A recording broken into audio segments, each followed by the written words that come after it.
আচ্ছা, আশা করি সবাই স্ক্রিন দেখতে পাচ্ছ এবং আমার কথা শোনা যাচ্ছে। আমরা ক্লাসটা শুরু করব কিছুক্ষণের মধ্যেই। একটু অপেক্ষা করছি সবাই যাতে যুক্ত হয়। এবং আশা করি ফেসবুকে লাইভ চালু হয়েছে।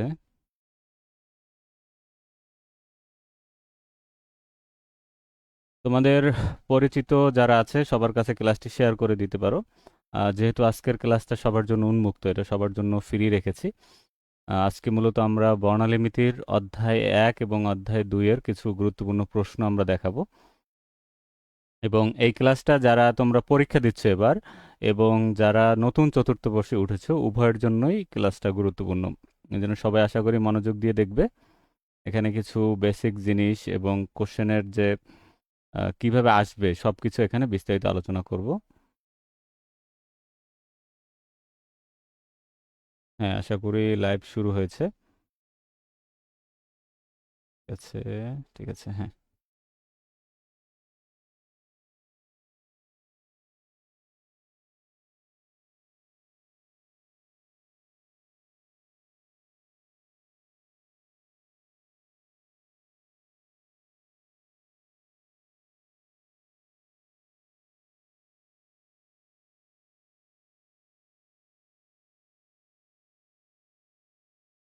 হ্যাঁ, ঠিক আছে।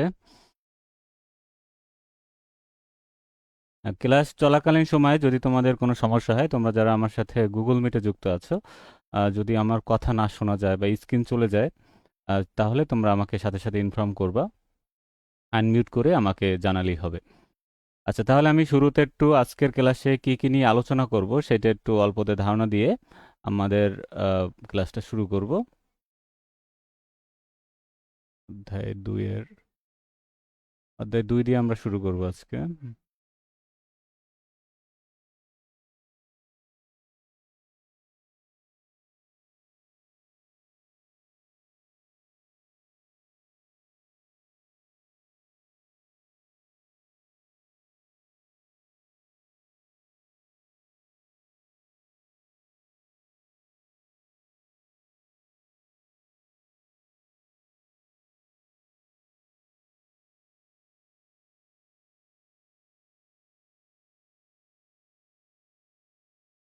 আচ্ছা, তোমরা সবাই জানো যে আমাদের একাডেমিতে এখন সামনে যে কোর্স আসবে বা যে টপিকসগুলো আসবে বা যে ক্লাসগুলো আসবে সবগুলোতেই আমরা এভাবে একদম টপিকস অনুযায়ী এভাবে সাজানো ট্রাই করতেছি। বিশেষ করে অনার্স তৃতীয় বর্ষ থেকে এই সিস্টেমটা চালু হয়েছে যে একদম প্রত্যেকটা অধ্যায় ভিত্তিক তোমাদের এরকম পিডিএফ থাকবে টাইপ করা সাজানো।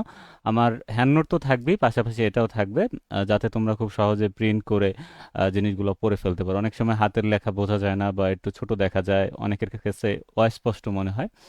সেই জন্য আমরা এই উদ্যোগটা চালু করেছি। আশা করি এখন আর কারো অসুবিধা হবে না। আচ্ছা, 2 এর পিডিএফটা ওপেন করেছি। তাহলে প্রথমে আমরা অধ্যায় 2 দিয়ে শুরু করব। এখানে আমরা কিছু প্রথমে গুরুত্বপূর্ণ টপিকস আলোচনা করব,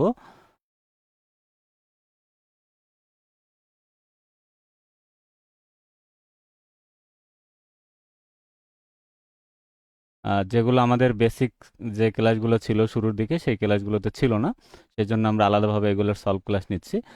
আর কি কি টপিকস আমরা দেখাবো সেগুলো একটু আলোচনা। তাহলে প্রথমে আমরা এখানে দেখতে পাচ্ছি যে নমনীয় এবং অনমনীয় আবর্তক এবং এদের ভিতরে পার্থক্য। তাহলে এই টপিকস বা আজকের ক্লাসের যে কন্টেন্টগুলো এগুলো শেখার আগে আমাদের আগে এই জিনিসটা সম্পর্কে আইডিয়া নিতে হবে যে নমনীয় আবর্তক কারা বা অনমনীয় আবর্তক কারা।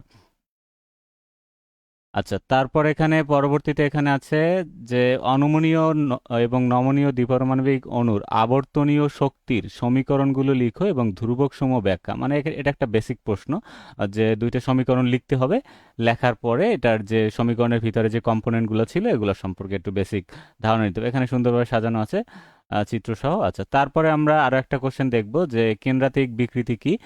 এটাও আমাদের ওই যে কনসেপ্টটা বুঝতে এই কনসেপ্টটা আমাদের জানতে হবে যে আসলে বিকৃতি জিনিসটা কি, কিভাবে এটা হচ্ছে, তাহলে এটা টিকে হিসেবে আসতে পারে। তাহলে এই কোশ্চেনটা আমরা দেখবো এখানে সুন্দরভাবে দেয়া আছে। তার পরবর্তীতে মোস্ট ইম্পর্টেন্ট একটা কোশ্চেন, এটা খুবই ইম্পর্টেন্ট। এই প্রশ্নটা পরীক্ষা অনেকভাবে আসতে পারে যে দৃঢ় বা অনমনীয়, দৃঢ় মানে আর অনমনীয় একই কথা, মানে নমনীয় নয় এমন তাদেরকে বলা হয় দৃঢ় বা শক্ত।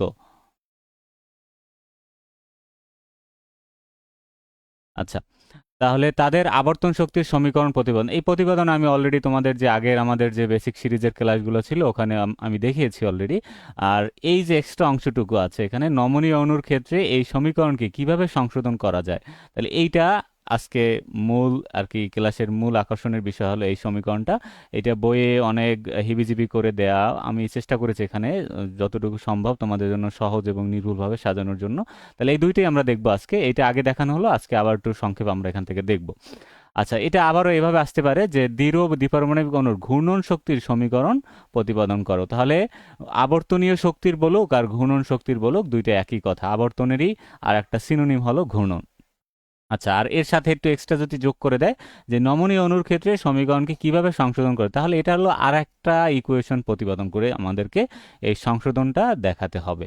আচ্ছা, এটা একটু বড় হয়ে যাবে, এটা বেশি মার্ক আসবে, সম্ভবত 6 মার্ক আসবে মিনিমাম। আচ্ছা, এইটা এভাবে আবার আলাদা পার্ট করেছি আমরা, যে নমনীয় অণুর ক্ষেত্রে আবর্তন শক্তির সমীকরণ সংশোধন, তাহলে সংশোধন আসলে আমরা কিভাবে প্রতিপাদন করবো সেইটা আমরা এখান থেকে দেখব। আর এইটা যদি আলাদাভাবে পরীক্ষায় আসার সম্ভাবনা আছে, সেটা হলো এটা এটা তোমার কিভাবে আসতে পারে দেখো, যে একটি নমনীয় দ্বিপরমাণু, তাহলে এটা কিন্তু নমনীয় কথা বলতেছি, দ্বিপরমাণবিক অণুর আবর্তনীয় শক্তির সমীকরণ, তাহলে নমনীয় যদি বলে তখন আমরা এখান থেকে একদম এইটার যে শেষ পর্যন্ত এখানে আমরা চলে যাব। আচ্ছা, তবে আরো কিছু ইকুয়েশন আছে যেগুলো বিগত সালে আমাদের পরীক্ষা আসছে এবং পরীক্ষার জন্য খুবই ইম্পর্টেন্ট। এই যে একটা যে আবর্তন শক্তির নকশা অঙ্কন করো, এই রিলেটেড একটা প্রশ্ন আছে। তাহলে আগে মেইন কনসেপ্টগুলো বুঝলে এগুলো তোমার কাছে খুবই সহজ মনে হবে। আগের ক্লাসগুলোতে আমি বিস্তারিত এগুলো সম্পর্কে আলোচনা করেছি একদম বেসিক থেকে, তারপরও আজকে যতটুকু সম্ভব আমি দেখাবো। তারপর এই যে আরো কিছু কোশ্চেন আছে এখানে, এটা একটু মডিফাই করেছি, তোমাদের এর আগে একটা দিয়েছিলাম, ওটা থেকে পড়লেও হবে, কিন্তু এই ইকুয়েশনগুলোর সাথে যেহেতু তোমরা পরিচিত বেশি, এই জন্য আমি এই ইকুয়েশন দিয়ে আবার এটাকে আলাদাভাবে একটা প্রতিপাদন এখানে করেছি, এটা দিলেও হবে, কোনো সমস্যা নেই। তারপর এখানে আরো কিছু প্রশ্ন আছে, এই যে এখানে জড়তার ভ্রামক, তারপর মাইক্রোওয়েভ বর্ণালী সীমাবদ্ধ, এগুলো আগে ছিল, একসাথে করেছি আমি। আচ্ছা, তাহলে তোমরা নতুন যারা চতুর্থ বর্ষে আসছো তোমাদের জন্য একদম আমি চেষ্টা করব, যেহেতু তোমাদের এখনো সময় আছে, অলরেডি দেয়া আছে এগুলোর হ্যান্ডনোট আকারে, তারপর আমি দেখি সময় পেলে এগুলা মাঝে মধ্যে অ্যাড করব সুন্দরভাবে অধ্যায়টাকে সাজানোর জন্য। তারপর প্রথম অধ্যায়ের আমরা যদি সময় পাই, প্রথম অধ্যায়ের কিছু প্রশ্ন এখানে বেসিক রিলেটেড প্রশ্ন আছে। এই কোশ্চেনটা খুব ইম্পর্টেন্ট, যে বর্ণালী মিটারের বিশ্লেষণ ক্ষমতা বা রিজলভিং পাওয়ার বলতে কি বোঝো, এটা পরীক্ষা আসতে পারে। তারপরে আরো একটা কোশ্চেন আছে, শোষণ বিকিরণ বর্ণালী ব্যাখ্যা করো, এই একটা প্রশ্ন। আর লাস্ট কোশ্চেন আমাদের হলো, এটার পার্থক্য আছে। তারপর হলো বিভিন্ন বর্ণালীর অঞ্চলসমূহ বর্ণন এবং আলোচনা করে, এভাবে যদি পরীক্ষা আসে এটা আমরা দেখব। তারপরে শেষ আমাদের পিডিএফ। আচ্ছা, তাহলে এই হলো আজকের ক্লাসের আমাদের যা যা শিখবো, সেই কম্পোনেন্টগুলো আগে একটু দেখিয়ে নিলাম যাতে তোমরা শুরুতে ক্লাসটা যারা দেখবে তোমাদের সুবিধা হবে। আচ্ছা, আমি একটু জুম করে নিচ্ছি। হ্যাঁ, ঠিক আছে, আশা করি সবার ক্লিয়ার দেখা যাচ্ছে লেখাগুলো। তাহলে তোমরা যারা যে যেখান থেকে দেখতেছো, কারো যদি কোনো কনফিউশন সমস্যা হয় তোমরা কমেন্ট করতে পারবে, কোনো সমস্যা নেই। আচ্ছা, ঠিক আছে, তাহলে দেখি আমরা নমনীয় এবং অনমনীয় আবর্তক জিনিসটা কি আসলে। যেহেতু আমরা এই অধ্যায়টা কি ছিল, অধ্যায় 2 ছিল আবর্তন বর্ণালী বিশ্লেষণ, মানে এখানে একটা অণুর ভিতরে আবর্তনের ফলে যে এখানে যে বর্ণালীগুলো আছে শোষণ করবে, সেই জিনিসগুলো নিয়ে এই অধ্যায়, পুরো অধ্যায়টাই এগুলো নিয়ে আলোচনা, গাণিতিক সমীকরণ, বিভিন্ন গাণিতিক সমস্যা, পুরো অধ্যায়টা জুড়ে এগুলো আছে। তারপর দেখবা আছে কম্পন, এভাবে কিন্তু আলাদা আলাদা করে। প্রথম অধ্যায়টা হলো বেসিক অধ্যায়, তারপর আবর্তন, তারপর কম্পন, তারপর এরকম আছে এনএমআর আছে, ইএসআর আছে, তারপর ইলেকট্রনীয় বর্ণালী বিশ্লেষণ, ভর বর্ণালী, মানে প্রত্যেকটা বর্ণালী সম্পর্কে যেগুলা মোটামুটি জনপ্রিয় সেই বর্ণালীগুলো সম্পর্কে তোমাদের এক একটা অধ্যায় আলোচনা করে। তাহলে সব থেকে গুরুত্বপূর্ণ অধ্যায় হলো তোমাদের 2, 3, তারপর আমরা বলতে পারি 5, 6, এই চারটা, 5 না, আমরা 6 এবং 7, ভর ভর বর্ণালী মিতি, তারপর এনএমআর ইএসআর, আবর্তন এবং কম্পন, এই চারটা সব থেকে বেশি ইম্পর্টেন্ট এই মানে বর্ণালী মিতি অধ্যায়ের মানে বইটার ভিতরে। এই চারটা থেকে বেশি কোশ্চেন আসবে তোমাদের। আর প্রথম অধ্যায়টা বোনাস, এটা থেকে আসলে এটার কোশ্চেনগুলো মোটামুটি সহজ, এগুলো আসলে আমাদের জন্য খুবই ইজি হয়ে যাবে। আচ্ছা, ঠিক আছে, তাহলে আমরা শুরু করে দিই। তাহলে দেখো, যে সকল দ্বিপারমাণবিক অণুর আবর্তনের সময়, আবর্তন মানে কি, আবর্তন মানে ঘূর্ণন, ঘূর্ণনের সময় পরমাণুগুলোর মধ্যবর্তী দূরত্ব বা বন্ধন দৈর্ঘ্য সর্বদা অপরিবর্তিত থাকে। আমরা একটা চিত্র এখানে অ্যাড করেছি, তাহলে কি বলছে, যে অণুগুলো যখন আবর্তিত হয় বা ঘোরে, ঠিক আছে, একটা অণু আমরা ধরলাম, একটা দ্বিপারমাণবিক অণু, যার সাথে দুইটা পরমাণু যুক্ত আছে আমরা ধরে নিলাম। আচ্ছা, এখন এটা যখন ঘুরবে, তাহলে ঘোরার সময় তার যে বন্ধন দূরত্ব আছে, এটাকে বলা হয় বন্ধন দূরত্ব বা বন্ধন দৈর্ঘ্য, সব সময় একই থাকবে, চেঞ্জ হবে না, মানে অপরিবর্তিত থাকবে। তখন এইটাকে বলা হয় অনমনীয় আবর্তক, আর ইংরেজিতে বললে রিজিড রোটর বলা হয়। আচ্ছা, ঠিক আছে, তাহলে এটা গেল আমাদের যে অনমনীয় আবর্তক জিনিসটা কি, এটা সম্পর্কে আমাদের বেসিক। আচ্ছা, তারপর আমরা দেখি,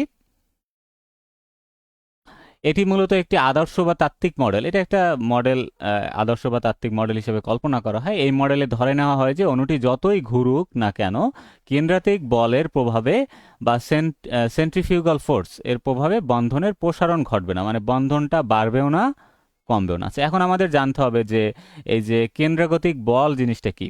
আচ্ছা, এটার আরেকটা সিনোনিম আছে, সেটা হলো কেন্দ্রমুখী বল। এটা একটা সিনোনিম কি, কেন্দ্রমুখী বল। কেন্দ্রমুখী বলটা জিনিসটা কি, একটা বস্তু যখন বৃত্তাকার পথে যখন সে ঘুরতে শুরু করে, তখন তার জড়তার কারণে সে কি করে, সে বাহিরের দিকে একটা বল অনুভব করে, বাহিরের দিকে। এটাকে বলা হয় কেন্দ্র বিমুখী বল। আমরা কি বলবো এটাকে, কেন্দ্র বিমুখী অথবা কেন্দ্রাতিক বল। ঘূর্ণনের কারণে যদি তার ভিতরে সে একটা তার নিজের যে অ্যাক্সিস আছে বা অক্ষ আছে, সে অক্ষের বাহিরের দিকে যদি সে একটা বল অনুভব করে, তখন এটাকে বলা হয় কেন্দ্রাতিক বল। আর কেন্দ্রমুখী যেটা যেটা কেন্দ্রের দিকে যে বলটা অনুভব করে, এটা স্বভাবতই একটা মৌলিক বল, সেটাকে বলা হয় কেন্দ্রমুখী বল। যেমন এটা আমরা ছোটবেলায় উদাহরণ পড়েছিলাম, যে হাতে যদি আমরা একটা রশিতে একটা ইটের কুচো নিয়ে আমরা যদি এরকম, বা একটা বল নিয়ে লোহার আমরা বেঁধে যদি ঘুরাই, তাহলে ছেড়ে দিলে হঠাৎ করে সে দূরে গিয়ে পড়ে যাবে, কারণ তার একটা সে দূরে বাইরের দিকে সে একটা বল বা ছুটে যাবে এখান থেকে, এরকম একটা বল সে অনুভব করবে। আচ্ছা, ঠিক আছে, তাহলে এই যে বলের এখানে একটা প্রভাব আছে। আচ্ছা, এখন নমনীয় জিনিসটা কি, নমনীয় হলো যেটাকে এখান থেকে একটা স্প্রিং এর মতো, আমি যদি একটা স্প্রিং আঁকি এখানে, স্প্রিং আঁকি, এরকম অনেক চিত্র আছে, পরের অধ্যায়ে কম্পনে আছে, অনেক চিত্র অ্যাড করেছে।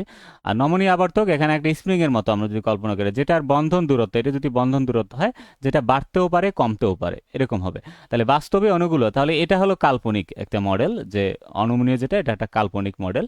আচ্ছা, এখন বাস্তবে অণুগুলো যখন দ্রুত আবর্তন করে বা দ্রুত ঘোরে, তখন তার কেন্দ্রাতিক বলের কারণে এর পরমাণুগুলো একে অপরের কিছুটা দূরে সরে যেতে চায়, মানে তার যে কেন্দ্রের বাইরের দিকে যে বলটা আছে, সেই বলের কারণে সে নিজেদের কাছ থেকে কিছুটা ডিস্টেন্স বা দূরে সরে যেতে চায়। ফলে অণুর বন্ধন দৈর্ঘ্য কিছুটা বৃদ্ধি পায়। তখন সে কি হবে, তার বন্ধন দৈর্ঘ্যটা, তার ধরি আমরা তার এখান থেকে বন্ধনটা এখন বেড়ে যাবে, বন্ধন দৈর্ঘ্যটা বৃদ্ধি পাবে।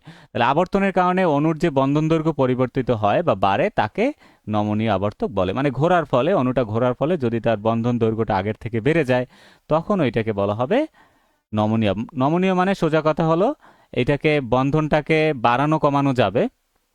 আর অনমনীয় যেটা, এটা হলো ফিক্সড, এটা তোমার বাড়ানো যাবে না, কমানো যাবে না। প্রকৃতিতে থাকা সকল বাস্তব দ্বিপারমাণবিক অণুই মূলত নমনীয়। তাহলে প্রকৃতিতে আমরা যেসব দ্বিপারমাণবিক গ্যাসগুলো দেখি বা অণুগুলো দেখি, এরা ম্যাক্সিমামই কি হবে, এরা হবে নমনীয়। তাহলে এখানে আমরা কিছু একটা চিত্র দেখতে পাচ্ছি, যেখানে আমাদের দেখানো হচ্ছে যে এটা হলো ফিক্সড, আর এইটা হলো এখানে একটা স্প্রিং এর মতো দেয়া আছে, মানে এটা বাড়তে বা কমতে পারে, সেটা এখানে বলা আছে। আচ্ছা,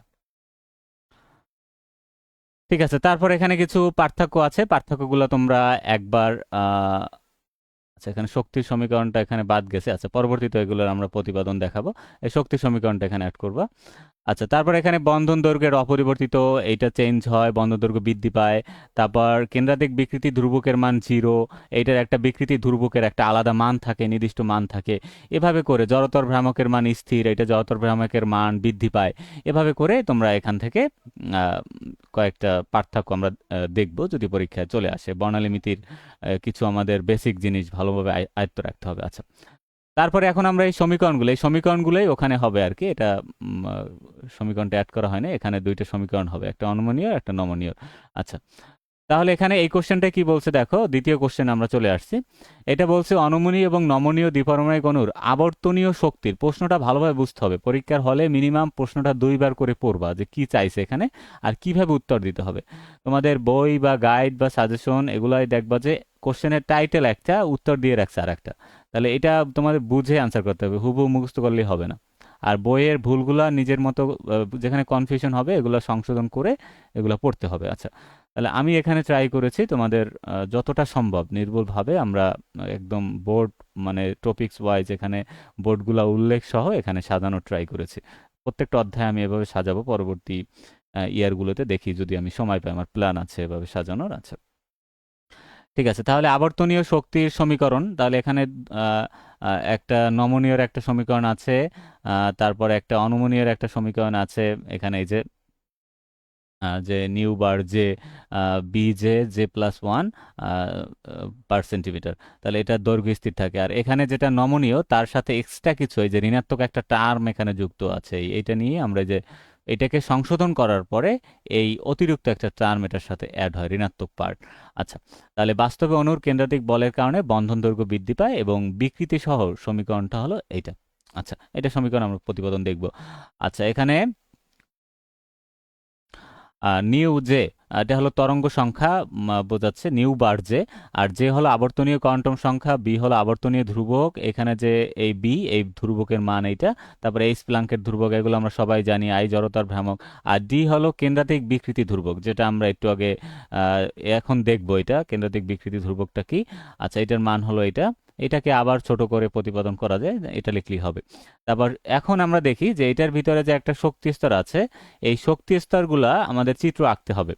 এখন আমরা একটু খেয়াল করি যদি শক্তি স্তরগুলোর দিকে, এখানে দেখতে পাচ্ছি যে অনমনীয় আর এইটা হলো নমনীয় আবর্তক। অনমীয় অনমনীয়র এই জিনিসগুলো ফিক্সড, এই যে আমরা দেখতে পাচ্ছি যে একটা নির্দিষ্ট দূরত্ব বরাবর এগুলো চেঞ্জ হচ্ছে বা এটা ধীরে ধীরে বড় হচ্ছে আমরা দেখতে পাচ্ছি। কিন্তু নমনীয়র ক্ষেত্রে দেখতে পাচ্ছি যে এইটার থেকে কিছুটা আমরা একটু নিচের দিকে আমরা লক্ষ্য করব, একটু খেয়াল করলে যে এটা এই বরাবর আছে কিন্তু এটা একটু নিচের দিকে, আবার এটা এই বরাবর আছে কিন্তু এটা একটু সামান্য নিচের দিকে আছে। আচ্ছা, এর পিছনেও কিছু ঘটনা আছে, এই ঘটনাটা আমরা একটু দেখবো। আচ্ছা, আচ্ছা, তাহলে একটু আমরা এখানে সংক্ষেপে একটু দেওয়া আছে, এটা একটু দেখি।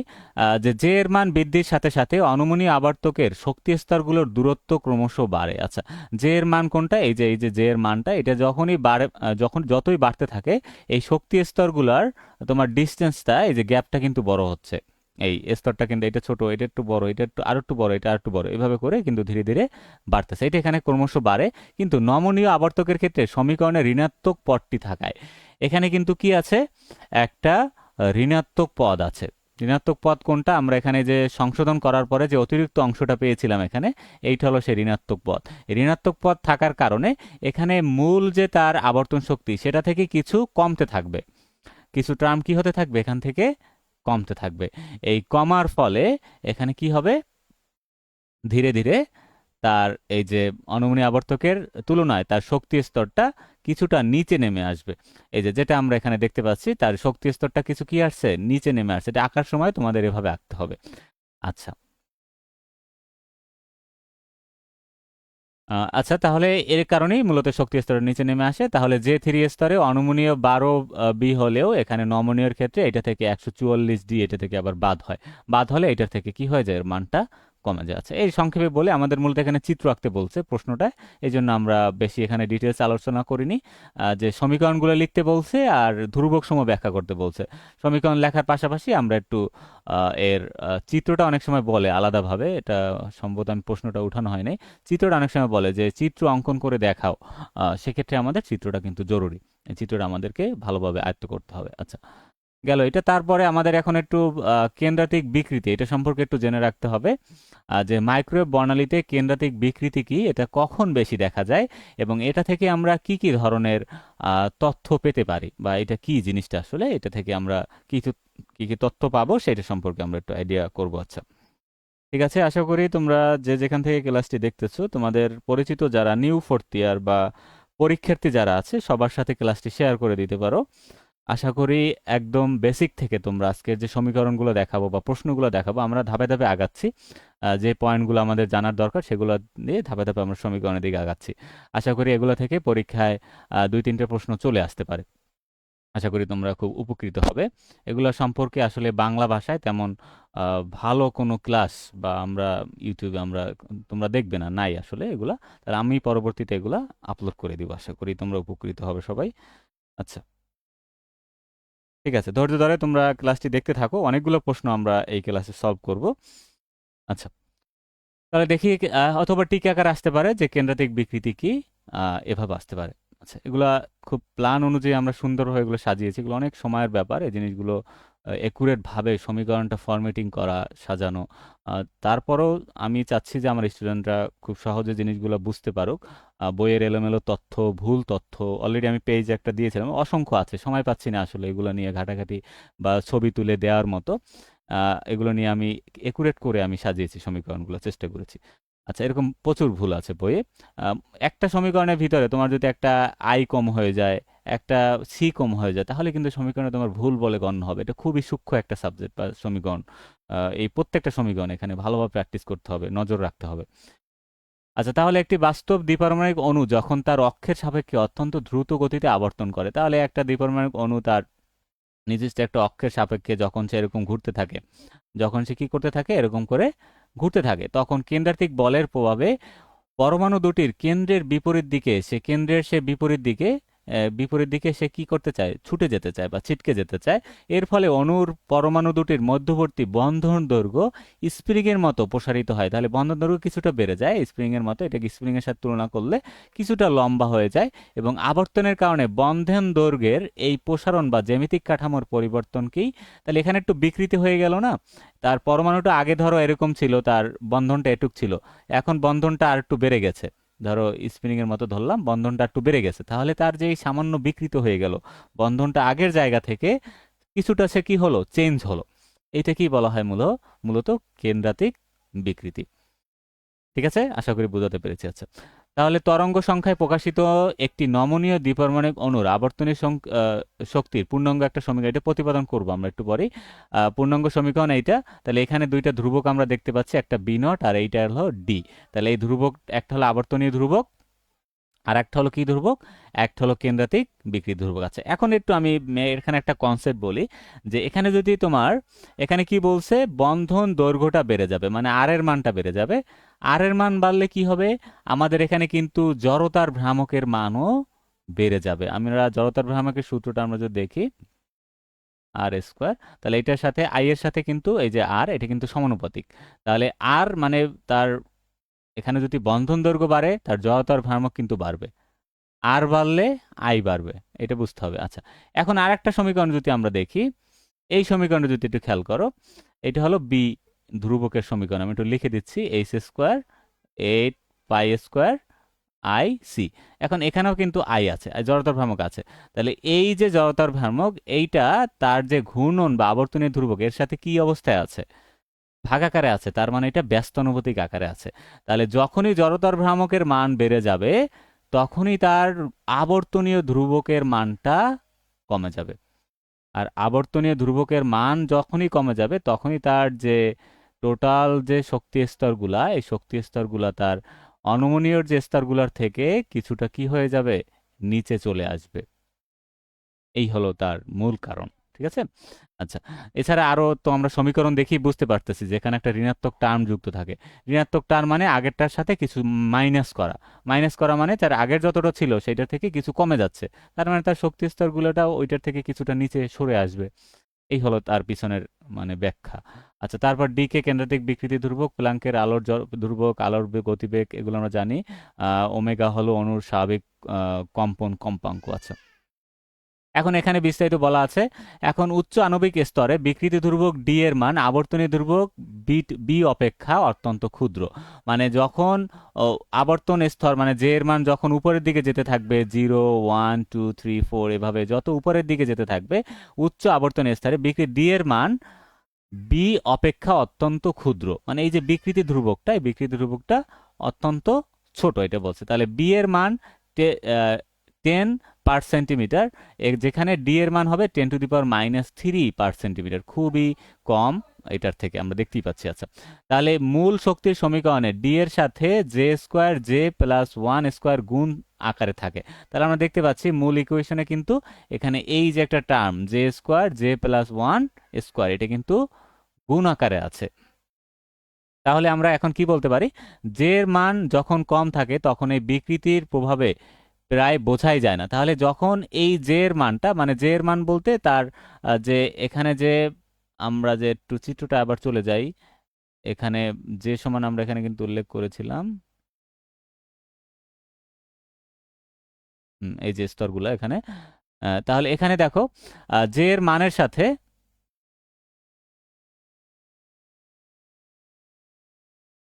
হ্যাঁ, যে হলো আমরা আবর্তন কোয়ান্টাম সংখ্যা, এটা 0 থেকে 1 2 3 4 5 হতে পারে। আচ্ছা, তাহলে জে এর মানের সাথে আমরা যতই এখানে সামনে বাড়বে, কোথায় ছিলাম আমরা, হ্যাঁ, আচ্ছা, তাহলে এটা গুণাকার থাকে। আচ্ছা, তাই আবর্তন কোয়ান্টাম সংখ্যা জে এর মান যখন একদম কম থাকে, মানে জে এর মান একদম যখন কম থাকে, এই যে 0 বা 1 যখন একদম কম থাকে, তখন আসলে এই পার্থক্যটা তেমন বোঝা যায় না। এই যে দেখছো এখানে পার্থক্যটা তেমন কিন্তু বোঝা যাচ্ছে না, এটা এখানে বলছে যে এখানে পার্থক্যটা তেমন বোঝা যায় না। কিন্তু যখন এটা ধীরে ধীরে উপরের দিকে উঠতে থাকে বা উচ্চতর শক্তি স্তরে পৌঁছায়, যে এর মান অনেক বেশি হয়, তখন এই হ্রাসের মাত্রা, তখন এটা কিন্তু চোখে দেখা যাবে যে এটা আসলে অনেক বেশি, এটা থেকে এটা গ্যাপ হয়ে যাচ্ছে বা এটা থেকে এটা কমে যাচ্ছে।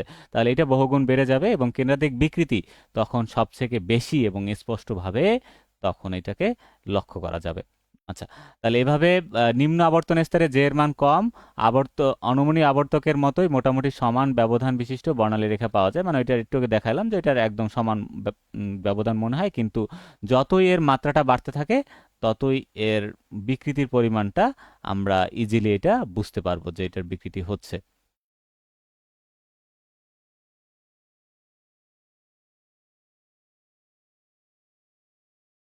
আচ্ছা, ঠিক আছে, আমরা কোথায় ছিলাম, হ্যাঁ, ঠিক আছে, গেল এটার বিকৃতি। তাহলে তবে উচ্চতর জে এর মান যখন ইলেকট্রনিক বা মাইক্রোওয়েভ অবস্থান করে, তখন বর্ণালী রেখাগুলোর পারস্পরিক ব্যবধান ধীরে ধীরে কমতে থাকে, যেটা আমি এতক্ষণ বললাম। এই জিনিসগুলো এখানে আবার ব্যাখ্যাকার দেয়া আছে। এই সমীকরণে ঋণাত্মক যে অংশটা থাকে, এটাই মূলত এই মানে হ্রাস পাওয়ার মূল কারণ। এখন তোমাকে যদি বলে পরীক্ষায় যে ওই নমনীয় আবর্তকে এই যে আবর্তনীয় স্তরগুলা বা শক্তি স্তরগুলা, এগুলোর মান এইটার থেকে নিচে হয় কেন, বা এটার থেকে কম মনে হয় কেন, বা এটার থেকে দূরত্ব কম থাকে কেন, এরকম বিভিন্নভাবে তোমার প্রশ্ন আসতে পারে। তাহলেও তোমরা এই একই কনসেপ্ট দিয়ে কিন্তু এই জিনিসগুলো, এই যে এই ব্যবধান, এই যে হ্রাসের মূল কারণ, এগুলো দিয়ে কিন্তু ব্যাখ্যা করতে পারবে। তারপর এখন এই ডি থেকে আমরা কি কি জিনিস পাই, এটা একবার রিডিং পড়তে হবে। অনুর বন্ধন পোষণ বা গঠন বিকৃতি সম্পর্কে আইডিয়া পাই। জড়তার মোমেন্ট যে বাড়তেছে, এটা সম্পর্কে আমরা ধারণা পাই ডি দ্বারা। আবর্তন ধ্রুবক যে কমতেছে, এটা সম্পর্কে আমরা আইডিয়া পাবো। বন্ধনের নমনীয়তা এবং শক্তি বা বল ধ্রুবক সম্পর্কে আমরা এইটা সম্পর্কে নির্ণয় করতে পারবো, সঠিকভাবে জানতে পারবো এটা তার। তাহলে এগুলো একবার আমাদের পরিণত হবে। আচ্ছা, ঠিক আছে, তারপরে আমাদের মোস্ট ইম্পর্টেন্ট আর একটা ইকুয়েশন, সেটা হলো তাহলে এই কোশ্চেনটা আমি একটু আগে থেকে একটু,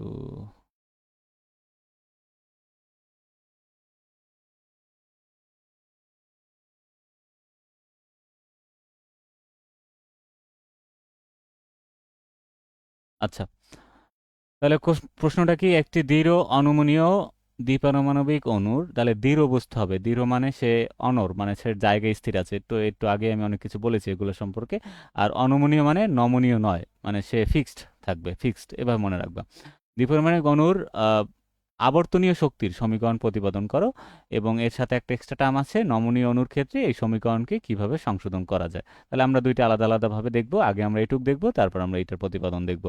আচ্ছা, তাহলে এটা কিন্তু 2022 সালে আসছে, দুইটা একসাথে করে আসছে। তারপর এর আগেও এই দুইটা অনেকবার আসছে, 13 17 দেখতে পাচ্ছি আমরা যে ঘূর্ণন শক্তির সমীকরণ প্রতিপাদন, এভাবে কিন্তু আলাদাভাবে তোমার পরীক্ষা আসতে পারে। ঠিক আছে, আচ্ছা, তাহলে একটু দেখি আমরা, এখানে খুব সহজভাবে সাজানো আছে। কোনো দ্বিপারমাণবিক অণুর গ্রহণযোগ্য কৌণিক ভরবেগের নিয়ম অনুসারে কৌণিক ভরবেগ নিয়ম অনুসারে প্রকাশ করা যায় বা এভাবে প্রকাশ করা যায়, P equal to I omega, তারপর আমরা এটাকে আবার এভাবে আই ওমেগাকে আবার এভাবে প্রকাশ করি h/2 পাই, আই ওমেগার মান হলো h/2 pi root over J J plus one. আচ্ছা, এটা হলো কৌণিক ভরবেগের যে একটা সূত্র আছে সেটা থেকে আমরা এটা পেয়েছি। তাহলে আই ওমেগার মান h/2 pi root over J J plus one. তার আগে আমরা এই সূত্রটা উল্লেখ করে নিব। তারপর পি হলো এখানে ঘূর্ণন কৌণিক ভরবেগ, আই হলো জড়তার ভ্রামক, ওমেগা হলো কৌণিক বেগ, এইচ হলো প্লাঙ্কের ধ্রুবক, আর এখানে যে হলো আবর্তন কোয়ান্টাম সংখ্যা, এটা 0 1 2 3 4 এরকম হতে পারে। আচ্ছা, এখন জে এর মানগুলো আমরা যদি একটু টেস্ট করি, জে এর মান যদি 0 বসাই তাহলে আই ওমেগার মান কত হবে? 0 হবে। জে এর মান একটু বসেই দেখো, তুমি দেখবা যে এইটা 0 হলে এখানে পুরোটাই 0 হয়ে যাবে। তারপর এখানে যদি জে এর মান 1 বসাই তাহলে এখানে হবে 1 প্লাস 1, তাহলে 1 × 2, তাহলে হবে এখানে √2। এই তাহলে √2 আর h/2 পাই, তাহলে h/2 পাই √2, তারপর 2 বসালে √6, 3 বসালে √12। এগুলো আশা করি কারো সমস্যা নেই, এগুলো আমি আরও একবার দেখিয়েছি। অর্থাৎ কোনো আবর্তনশীল দ্বিপরিমাণিক অণুর উপরিউক্ত নির্দিষ্ট কৌণিক ভরবেগ থাকবে, তাহলে তার নির্দিষ্ট একটা কি থাকবে? কৌণিক ভরবেগ থাকবে, এবং কখনোই কোনো মানের কখনোই অন্য কোনো মানের, তাহলে এইটা ফিক্সড। এই যে আমরা কোয়ান্টাম মেকানিক্স পড়েছিলাম, ভৌত রসায়নে, যে ফিক্সড কিছু কোয়ান্টাইজড কিছু মান আমরা দেখতে পেয়েছিলাম, সেরকম এটা এরকম কিছু নির্দিষ্ট মানে এটা কি থাকবে? ফিক্সড থাকবে। আচ্ছা, তাহলে আবার ক্লাসিক্যাল মেকানিক্স অনুযায়ী আবর্তনশীল অণুর গতিশক্তি হলো, তাহলে এই কিছু আমাদের ছোট ছোট ইকুয়েশন, আমাদের এই যে ছোট ছোট কিছু ইকুয়েশন, এগুলো একটু আমাদের মনে রাখতে হবে। তাহলে এখানে ই রোটেশনাল, আর ও টি দ্বারা রোটেশনাল, মানে যে আবর্তনশীল অণুর গতিশক্তি বের করতেছি, এই জন্য আমরা ই এর নিচে একটা আর ও টি দিয়েছি আমরা। আচ্ছা, half of I omega square. আচ্ছা, তারপর এখানে একটু আমরা কি করলাম, একটু মডিফাই করেছি আমরা জিনিসটাকে। আচ্ছা, এটার মান বসানোর জন্য এখানে কি করলাম, লব এবং হরের সাথে আমরা কি করলাম, আই দ্বারা উভয় উভয় পাশে আমরা লব এবং হরকে আই দ্বারা গুণ করলাম। তাহলে এই জন্য নিচে একটা আই আসছে, আর উপরে আমরা একটু দেখতে পাচ্ছি এখানে একটা অতিরিক্ত আই আসছে। আমরা এই আইটার সাথে কিন্তু কোনো স্কোয়ার ছিল না, কিন্তু এখানে আমরা দেখি হোল স্কোয়ার দিয়েছি। তার মানে এটিকে যদি আমরা ভাঙি তাহলে কিন্তু জিনিসটা এরকম হয়, আই স্কোয়ার ওমেগা স্কোয়ার, আর নিচে থাকে আই। তাহলে আই এই বাদ গেলে তাহলে কি থাকে, আই ওমেগা স্কোয়ার। এই যে জাস্ট একটু আমরা মডিফাই করে নিয়েছি, লব এবং হরকে আই দ্বারা গুণ করে এটাকে আমরা 2 নম্বর সমীকরণ হিসেবে ধরে নিলাম, খুবই ইজি।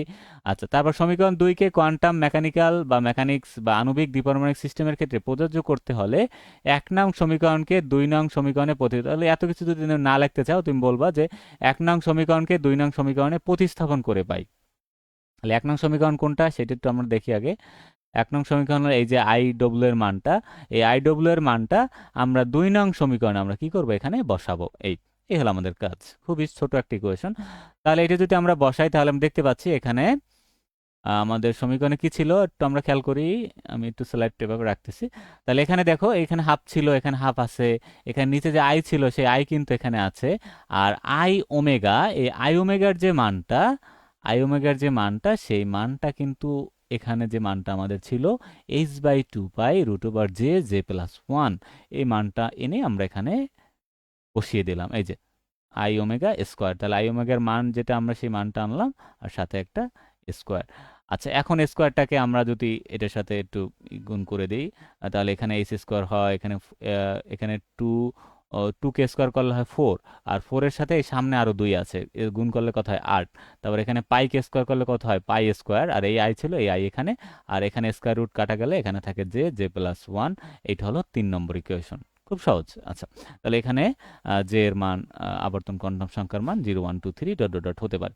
তাহলে এখন আমরা এখানে চাইলে এন্ড করতে পারি। আচ্ছা, তোমাদের যদি কারো বেশি কষ্ট হয়ে যায় তাহলে তোমরা এখানে এন্ডিং করতে পারো। আচ্ছা, কিন্তু এখন এই যে আমরা যে আবর্তনীয় বর্ণালী বিশ্লেষণ পড়তেছি, আচ্ছা এই বর্ণালী বিশ্লেষণে মূলত এই জিনিসগুলোকে ম্যাক্সিমামগুলোকেই তরঙ্গ সংখ্যায় আসলে প্রকাশ করে।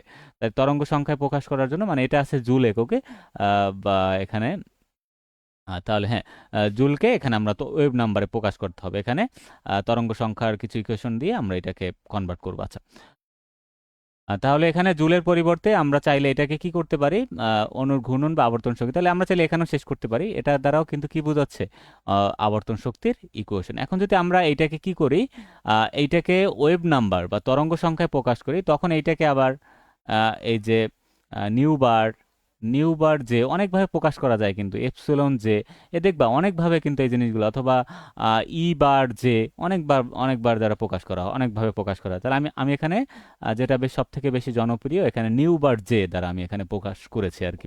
তাহলে এখানে এটা কিভাবে সেন্টিমিটার পার সেন্টিমিটার প্রকাশ করব, আমরা একটা সূত্র জানি ইকুয়াল টু এস নিউ, তারপর এখানে নিউ ইকুয়াল টু আমরা জানি কি সি বাই ল্যামডা, তারপর এখানে আমরা সি বাই ল্যামডা আবার নিউ বার সমান আমরা জানি কি সি বাই ল্যামডা। তাহলে এখানে আমরা এইচ সরি নিউ বার সমান 1/λ। তাহলে এখানে আমরা লিখতে পারি এইচ সি, আর এখানে 1/λ মানে নিউ বার। আচ্ছা, তাহলে নিউ বারটাকে নিউ বার সমান আমরা কি লিখতে পারি, নিউ বার সমান লিখতে পারি ই বাই এস সি সরাসরি। আচ্ছা, এভাবে। তাহলে 3 নং সমীকরণকে এসসি দ্বারা ভাগ করে পাই। এখন সোজা কথা, এই সমীকরণটাকে আমাদেরকে কি করতে হবে, এসসি দ্বারা ভাগ করতে হবে। ঠিক আছে, এই সমীকরণকে দ্বারা আমাদের কি, এই যে আমরা দেখতে পাচ্ছি এখানে নিউ বার ইকুয়াল টু আমরা কি পেয়েছিলাম, ই বাই এসসি। তাহলে এখানে ই তো সেই আগে যে আমরা যেটা পেয়েছিলাম যে শক্তির ইকুয়েশন ক্লাসিক্যাল অনুযায়ী বা জুল এককে সেইটা, আর ভাগ এক্সট্রা অতিরিক্ত হিসাবে আমাদের এসসি দ্বারা ভাগ করতে হবে। শুধু এটা মনে রাখতে হবে, অতিরিক্ত হিসাবে আমাদের কি করতে হবে, এসসি দ্বারা ভাগ করতে হবে। তাহলে এটা যদি আমরা এসসি দ্বারা ভাগ করি, তাহলে এখানে কিন্তু আমরা দেখতে পাচ্ছি এই যে এসসি দ্বারা এখানে কিন্তু আমরা এই যে ভাগ করেছি, তাহলে এখানে একটা এইচ এখানে কাটা যাবে, আর তাহলে এখানে থাকবে শুধু উপরে একটা এইচ থাকবে, সেই একটা এইচ এখানে থাকবে 8 পাই স্কোয়ার আই, আর অতিরিক্ত একটা টার্ম এখানে আসবে C, 8 pi square I C, আর বাকি যেটা ছিল সেটা এরকমই থেকে যাবে। এটাকে আমরা কিভাবে প্রকাশ করলাম, নিউ বার জে দ্বারা প্রকাশ করলাম, কারণ এটাকে ওয়েভ নাম্বারে আমরা প্রকাশ করেছি এই জন্য। আচ্ছা, এখন আমরা এই যে মাঝখানের টার্মটুকু আমরা যদি ধ্রুবক ধরে নেই, এইটাকে আমরা ধরলাম যে একটা ঘূর্ণন ধ্রুবক বা রোটেশনাল কনস্ট্যান্ট বি। আচ্ছা, তখন আমরা এই পুরো সমীকরণটাকে এভাবে লেখা যায়, nu bar J equal to, এইটা সমান যেহেতু আমরা ধ্রুবক ধরেছি B J J plus one. এই পরীক্ষা এভাবে আসতে পারে যে এই সমীকরণটাকে প্রতিপাদন করো, তখন তুমি এই শুরু থেকে শেষ পর্যন্ত এটা দিলেও হয়ে যাবে। তাহলে অনেকভাবে আসতে পারে কিন্তু পরীক্ষায়। তাহলে এইটা হলো আমাদের কি আবর্তন শক্তির চূড়ান্ত সমীকরণ। ওই পর্যন্ত শেষ করলেও হবে, কিন্তু তারপরও কেউ যদি চাও একটু ডেফিনেটলি জিনিসগুলো আর একটু এটা শেখা ভালো, কারণ এই সমীকরণ পরীক্ষা আসতে পারে। তাহলে তুমি আবর্তন শক্তির সমীকরণ ওয়েভ নাম্বার এককে চাইলে প্রকাশ করে দেখাতে পারো।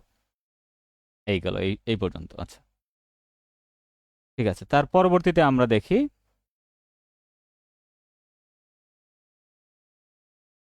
হ্যাঁ, অনেকেই আমাদের সাথে যুক্ত আছো। আশা করি তোমরা ক্লাসটি থেকে উপকৃত হচ্ছ। আমরা এভাবেই প্রত্যেকটা ইয়ারের ক্লাসগুলো নেওয়ার ট্রাই করি। আমরা প্রথমত বই থেকে বেসিক ক্লাসগুলো নেই, তারপরও পরীক্ষার আগে আমাদের যদি কোনো প্রশ্ন বাদ থাকে বা এক্সট্রা কোনো টপিকস পড়ানোর দরকার হয়, তখন আমরা এগুলো আবার আলাদাভাবে সলভ ক্লাস নিয়ে নিই। আচ্ছা, ঠিক আছে, তাহলে তোমরা যারা নতুন চতুর্থ বর্ষে আছো, তোমরা চাইলে আমাদের এখানে অলরেডি 5টা কোর্স আমাদের এখানে চলমান রয়েছে। তোমরা চাইলে আমাদের কোর্সগুলোতে যুক্ত হয়ে ক্লাসগুলো দেখতে পারো। আচ্ছা, এখানে আমি যদি একটু দেখাই, হ্যাঁ, এই যে টোটাল আমাদের 5টা কোর্স আছে বর্তমানে। অফার চলতেছে, তোমরা যদি কেউ 5 তারিখের আগে ভর্তি হও, তোমরা অতিরিক্ত কিছু ডিসকাউন্ট পেয়ে যাবে। এখানে ভৌত, জৈব, অজৈব, জৈব বিক্রিয়ার কৌশল এবং বর্ণালিমিতি, এই 5টা সাবজেক্টের কোর্স বর্তমানে চালু রয়েছে। এই প্রত্যেকটাই আমরা ট্রাই করেছি একদম সুন্দরভাবে সাজানো, এবং এগুলো আরও পরবর্তীতে আরও মডিফাই হবে, টাইপ আকারে যুক্ত হবে। এই যে টাইপ শিট যেভাবে আমি তৈরি করতেছি প্রত্যেকটা অধ্যায়ের, এভাবে যুক্ত হবে। এবং আমরা মডেল টেস্ট সুবিধাও রেখেছিলাম প্রত্যেকটা কোশ্চেন সাথে। এছাড়া সাপোর্ট গ্রুপ সুবিধা তো থাকবেই, যে কোনো সমস্যা কনফিউশন হলে তোমরা যারা একসাথে ভর্তি হবে পলিমার হ্যান্ড নোট ফ্রি পেয়ে যাবে, সাথে অতিরিক্ত কিছু ডিসকাউন্টও তোমরা পেয়ে যাবে। নিচে যে হোয়াটসঅ্যাপ নাম্বার দেওয়া আছে, এই নাম্বারে তোমরা আমাকে নক দিলেই তোমাদের বিস্তারিত জানানো হবে, 01791801 329 এই নাম্বারে। ঠিক আছে, তার পরবর্তীতে আমরা দেখি এখন এটাকে আমরা সংশোধন কিভাবে করব। সেটা হলো নমনীয় অণুর ক্ষেত্রে আবর্তন শক্তির সমীকরণকে সংশোধন। আচ্ছা, এখন হলো এটাকে আমরা কি করব, এটাকে একটু সংশোধন করব। আচ্ছা, কারণ বাস্তবে আমরা দেখতে পাচ্ছি যে অণুগুলা নমনীয়, তারা অনমনীয় না। তাহলে অনমনীয়র যে শক্তির ইকুয়েশনটা, এটা আসলে কাজে লাগবে না।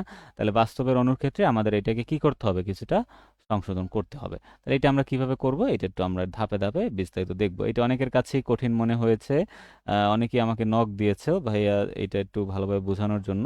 আহ, তাহলে আমি এখানে চেষ্টা করেছি তোমাদের জন্য যতটা সম্ভব সহজভাবে সাজানোর জন্য।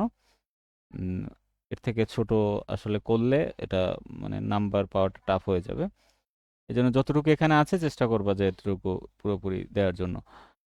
আচ্ছা, তাহলে প্রথমে আমরা একটু কেন্দ্রাতিক বিকৃতি জিনিসটা কি এটা একটু আবারও আলোচনা করে নিলাম। এটা তোমরা চাইলে সমীকরণের ক্ষেত্রে স্কিপও করতে পারো।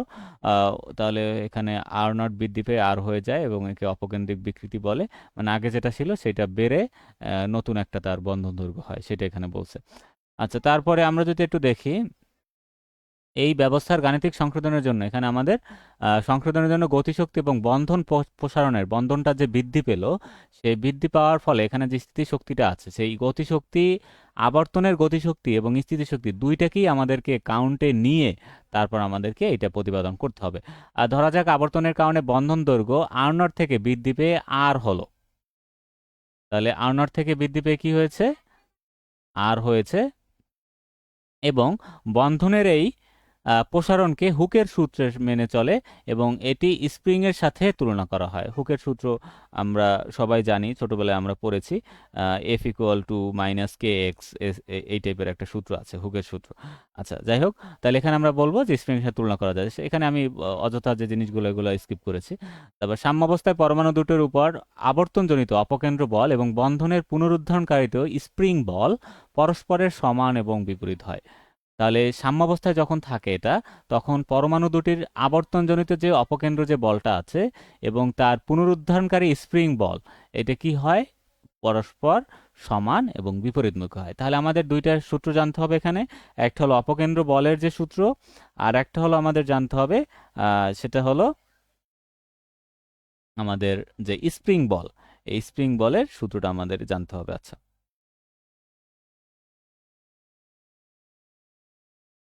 তাহলে অপকেন্দ্র বলের সূত্রটাকে আমরা এভাবে প্রকাশ করতে পারি, F equal to M omega square আর।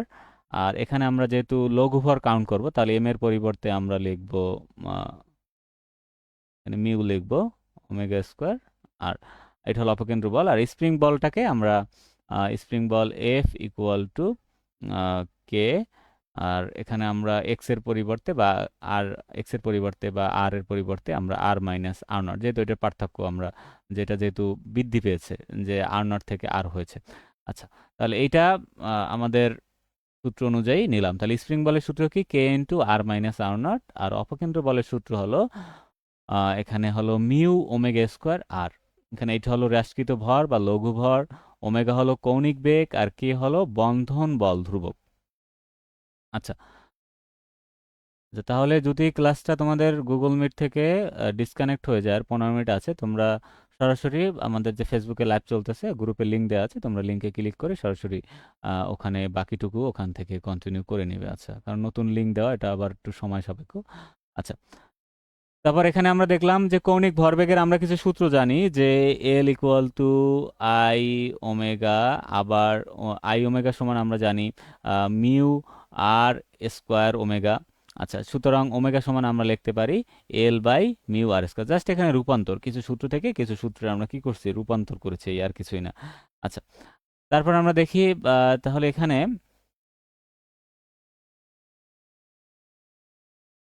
হুম, ঠিক আছে। তারপর সমীকরণ একে, এখন এই যে ওমেগার মানটা আমরা কি করলাম, সমীকরণ একে বসিয়ে পেলাম। তাহলে ওমেগার একটা মান আমরা বের করে নিয়েছি এই সূত্র থেকে, এই সূত্র থেকে এই মানটা আমরা বের করে নিয়েছি L by mu R square. তাহলে এই মানটাকে আমরা কি করলাম, এই যে এখানে ওমেগা আছে সেই ওমেগার জায়গায় আমরা মানটা বসালাম। দেখো খুবই ইজি, এখানে এই মানটাকে আমরা যে এই মানটা বসিয়ে বাকি সব আমরা আগের মতোই রেখে দিলাম।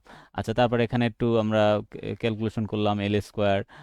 তারপর এখানে কি থাকে, আচ্ছা এখানে একটু একটু কিছু ভাগ হয়ে কিছু বাদ হয়ে যাবে, এখানে কাটাকাটি হয়, একটু খেয়াল করি আমরা। এখানে একটু মিউ আমি একটু লিখি বিস্তারিত, এল স্কোয়ার, নিচে থাকে কি mu square R to the power 4, আর এখানে থাকে এই পাশে যে আটটা ছিল এই আটটা হলো এই। আচ্ছা, এখন তোমরা বাদ দাও, দেখো কি থাকে এখানে, মিউ মিউ বাদ থাকে কি এখানে একটা একটা বাদ, তাহলে নিচে একটা থাকে শুধু। আর এখানে আর একটা আর বাদ গেলে তিনটা আর থাকে, আর কিউব থাকে, আর এখানে এল স্কোয়ার। তাহলে এল স্কোয়ার, তারপর এখানে mu R cube equal to K R minus R nought, আর বাকি তো এভাবে রয়ে গেছে। আচ্ছা, এখন আমরা কি করলাম, এইটাকে কেটাকে আমরা এই পাশে নিয়ে গেলাম, তাহলে এটাকে সাজিয়ে লেখা যায় R minus R nought equal to L square K mu তারপর আর কিউব। এই যেহেতু বন্ধন প্রসারণ, তাহলে বন্ধন প্রসারণ কি আর মাইনাস আর নট, এটাকে বলা হয় বন্ধন প্রসারণ। আর আর নট হলো সাম্যাবস্থায় তার যে বন্ধনটা যে যতটুকু ছিল, মানে তার স্থির অবস্থায় তার মানে বন্ধন দৈর্ঘ্যটা যতটুকু ছিল। আর আর হলো তার বিকৃতি হওয়ার পরে তার যতটুকু এক্সট্রা অতিরিক্ত হয়েছে সেইটা। আচ্ছা, আর বন্ধন প্রসারণ মানে কতটুকু বৃদ্ধি পেল, এটা বের করবা কিভাবে? তাহলে কতটুকু বাড়লো সেইটা থেকে আগে কতটুকু ছিল এটা যদি আমরা বাদ দিই, এইটা হলো বাড়ার পরে টোটাল, আর এইটা হলো আগে তার যতটুকু ছিল। তাহলে টোটালটা থেকে আগে যতটুকু ছিল এইটা বাদ দিলেই যতটুকু বৃদ্ধি পেয়েছে সেটা কিন্তু বের হয়ে যাবে। সেই জন্য এটাকে বলা হয় বন্ধন প্রসারণ। তাহলে তাহলে বন্ধন প্রসারণের মান আর নটের তুলনায় অত্যন্ত ক্ষুদ্র। তাহলে আগে যার বন্ধন দৈর্ঘ্য ছিল এটা থেকে তো প্রসারণ খুব সামান্য, মানে অল্প। তাই এই সমীকরণের ডান পক্ষে আর কিউবকে আমরা লিখতে পারি আর নট কিউব, মানে আর ইকুয়াল টু আর এর পরিবর্তে আমরা চাইলে লিখতে পারি কি এটাকে আর নট লিখতে পারি। তাহলে এখানে আর এর পরিবর্তে আমি কি লিখলাম, আর নট কিউব লিখে এটাকে 3 নম্বর ইকুয়েশনে কনভার্ট করে নিলাম। আচ্ছা, এখন নমনীয় ঘূর্ণনশীল অণুর মোট শক্তি তার আবর্তনীয় শক্তি, এটা আমি শুরুতেই বলে নিলাম যে তার দুইটা এখানে শক্তি কাজ করে, আবর্তনীয় শক্তি এখন এবং তার বন্ধন প্রসারণের ফলে যে বন্ধনটা যে এখানে বাড়তেছে কমতেছে, এর ফলে যে সঞ্চিত স্থিতিশক্তি তার সমষ্টি। তাহলে আমরা লিখতে পারি E total, total energy ER plus V. V মানে স্থিতিশক্তি আর এইটা হলো গতিশক্তি। তারপর এখানে আমরা এখন মানগুলো একটু বসাই। এখন কার মান কোনটা এটা একটু আমরা যদি এখানে বসিয়ে দেই তাহলে কিন্তু আমাদের তাহলে এই সূত্রটা এখানে ই আর এর সূত্রটা কিভাবে আসলো এটা একটু আমি দেখাই।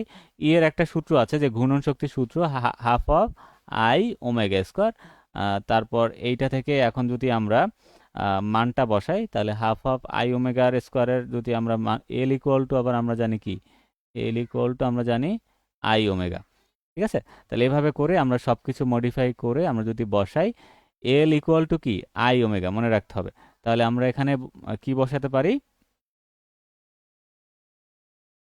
হুম, তাহলে আমরা এখানে বসাতে পারি এল স্কোয়ার বাই 2 আই, এই এটার পরিবর্তে আমরা এটা বসাতে পারি। আচ্ছা, তাহলে এল ইকুয়াল টু আই ওমেগা, তাহলে এল স্কোয়ার যখন নিব তখন দুইটা এখানে অতিরিক্ত একটা আই চলে আসবে। সেই আইটাকে ব্যালেন্স করার জন্য আমাদের কি করতে হবে, আমাদের কিন্তু নিচে এই যে 2 আই এখানে কিন্তু ভাগ করতে হয়েছে। ঠিক আছে, আচ্ছা, তারপর এখানে ওমেগা ছিল, সেই ওমেগা স্কোয়ার ওমেগা ওমেগা দুইটা নিলে তো একসাথে ওমেগাই হয়ে যায়। হ্যাঁ, তাহলে মূল কথা হলো যে আমাদের একটা সূত্র এখানে মনে রাখতে হবে যে E to the power L square by two I যায়, সেটা মূলত আসছে E to the power half of I omega square, এই সূত্র থেকে আসছে। ঠিক আছে, আচ্ছা, তারপরে আমরা দেখি এখানে বিভব শক্তির এই সূত্র তো সবাই জানি আমরা, ভি ইকুয়াল টু প্রথম বর্ষ থেকে আমরা পড়েছি এগুলো, half of K x square. তাহলে এই এক্স হলো সেই এক্স, মানে হাফ অফ কে, আর এখানে বন্ধন প্রসারণ আর মাইনাস আর নট স্কোয়ার।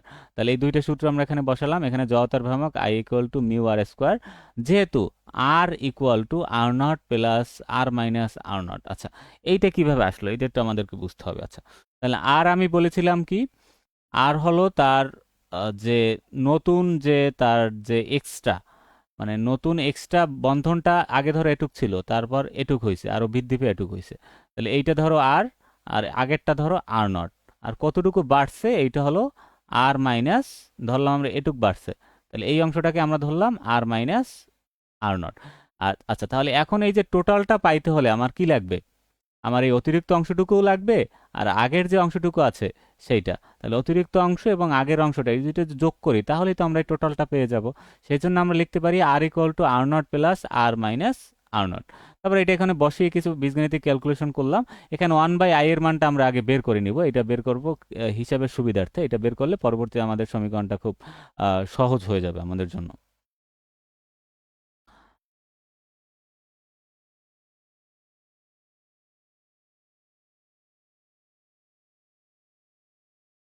হ্যাঁ, আশা করি হ্যাঁ ক্লাস চলতেছে। আচ্ছা, তাহলে আমরা দেখি এখানে আমরা আর এর পরিবর্তে সেই আর এর যে মানটা আমরা এখানে ধরলাম সেই মানটা আমরা বসিয়ে দিয়ে একটা স্কোয়ার করে দিলাম, কারণ এখানে যে স্কোয়ার ছিল। আই এর মান আমরা জড়তার ভ্রামকের মান কি মিউ আর স্কোয়ার সেটা, আর এইটা আর এর মানটা এটা বসিয়ে দিলাম। তারপর এখানে কিছু আমরা ক্যালকুলেশন করলাম এখানে, যে এখানে আমরা কমন নিলাম এখান থেকে আর নট কমন নিলাম, এখানে কমন নিলে এখানে আবার একটা কি আকারে ভাগ আকারে আনতে হবে ব্যালেন্স করার জন্য। আচ্ছা, তাহলে তুমি এখানে পরবর্তীতে এটা গুণ করে দাও, তাহলে দেখবা যে আবার এই ইকুয়েশনে কিন্তু চলে আসছে। এটা গুণ করো, তাহলে দেখবা যে এখানে এখানে থাকে কি আর নট, আবার এখানে একটা আর নট থাকে, সেটা বাদ গেলে আবার এখানে আর মাইনাস আর নটই থাকে। তাহলে যেহেতু আমরা এখান থেকে কি নিয়েছি কমন, আর নট কমন নিয়েছি, যেহেতু এই রাশিটার সাথে আর নট নেই, সেটা এটাকে ব্যালেন্স করার জন্য আমরা এখানে নিচে একটা কি করলাম, আর নট দ্বারা ভাগ করলাম। এটা গুণ করলে আবার তুমি আবার এই আগের ইকুয়েশনটাই পেয়ে যাবা, স্কোয়ার, এখানে স্কোয়ার ছিল।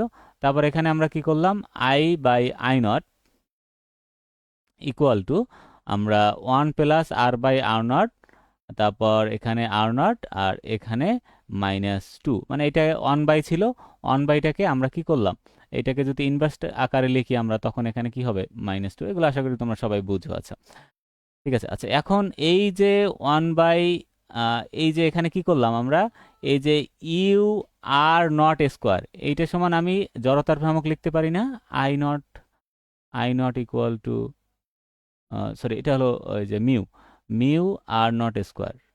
এই তাহলে এখানে নতুন একটা জড়তার ভ্রামক পাইছি, সেইটাকে আমরা কি লিখলাম, আই নট। আর বাকি এটা এটা ছিল, এটা আমরা ইনভার্স আকারে এখানে লিখলাম, কারণ এটাকে দ্বিপদী আমরা বিস্তৃতির একটা সূত্র এখানে অ্যাপ্লাই করব। গেল এটা, ঠিক আছে। এটা কয়েকবার করলে তোমরা এগুলো খুব ইজি হয়ে যাবে আশা করি। ঠিক আছে, গেল এই পর্যন্ত। তারপর এখন দেখো পরবর্তীতে দ্বিপদী উপপাদ্য ব্যবহার করে উচ্চতর ঘাত বর্জন করে পেয়েছে। এখন এখানে একটু আমাদের মেইন এখানে এই টার্মটা বুঝলেই আমাদের একটু জিনিসটা ইজি হয়ে যাবে, তারপরে জাস্ট আমরা মান বসিয়ে সমীকরণটা বের করে ফেলতে পারবো। এই টার্মটা নিয়ে অনেকের সমস্যা হয় এই ধাপে এসে, বা বইতে এগুলা অতটা বিস্তারিত বলা নেই। আচ্ছা, আমরা এইটাকে আমরা একটা দ্বিপদী বিস্তৃতির সূত্রের সাথে কল্পনা করি। আমরা অন প্লাস এক্স মাইনাস টু, এটা যদি দ্বিপদী বিস্তৃতির সূত্র নিই, তাহলে কি হয়, 3x square minus dot dot dot, এভাবে চলতে থাকে, প্লাস মাইনাস এভাবে চলতে থাকে।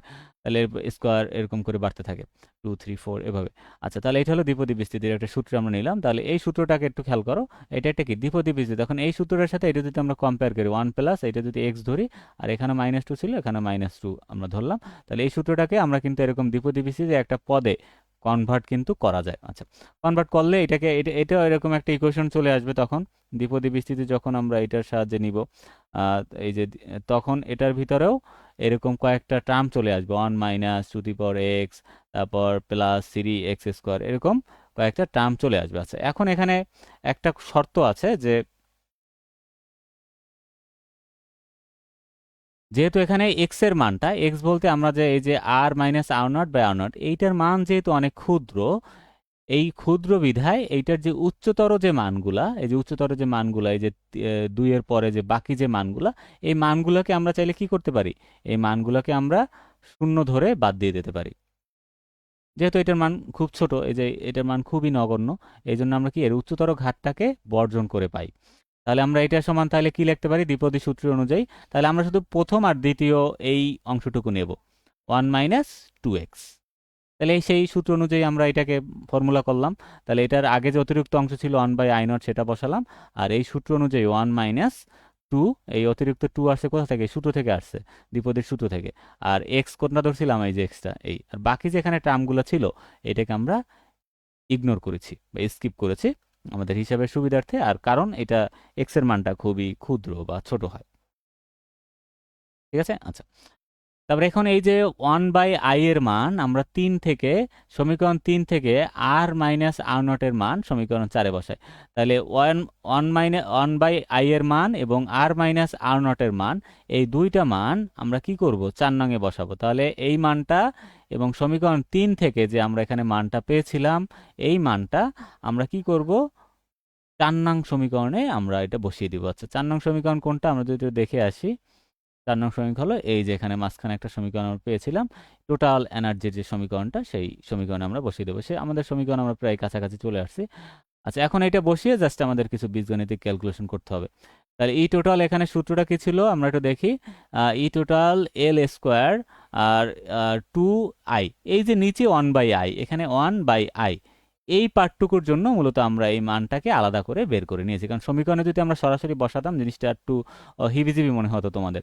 এই জন্য এই পার্টটাকে আলাদাভাবে এখানে আলাদা করে দেখিয়ে তারপর তোমাদের এখানে বসালে জিনিসটা সহজ হবে। তাহলে এখানে 1/i এর মান আমাদের জানা আছে, এটা আমরা বসাবো। আর r মাইনাস r নটের মানটা আমরা আহ, আগের সমীকরণ থেকে বসাবো। তাহলে দেখো এখানে এই যে r মাইনাস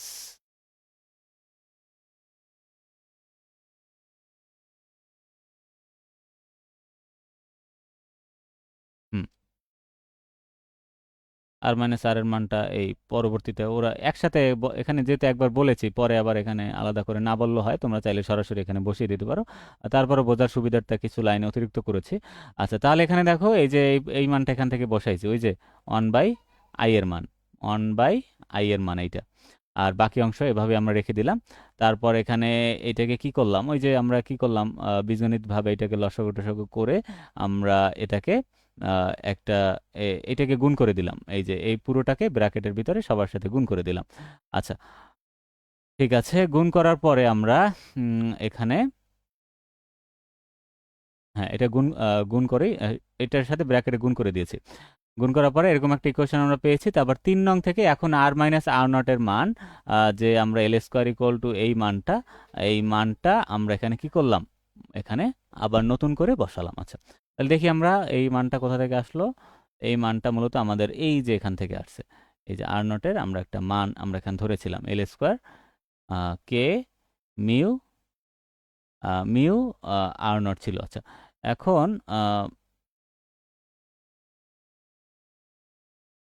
আচ্ছা একটু আমরা এখানে মডিফাই করেছি, একটু আমি দেখাচ্ছি, দাঁড়াও। হ্যাঁ, এখানে ছিল কি এল স্কোয়ার কে মিউ আর নট কিউব। আচ্ছা, এটা একটু আমি দেখাই। এখানে ছিল এল স্কোয়ার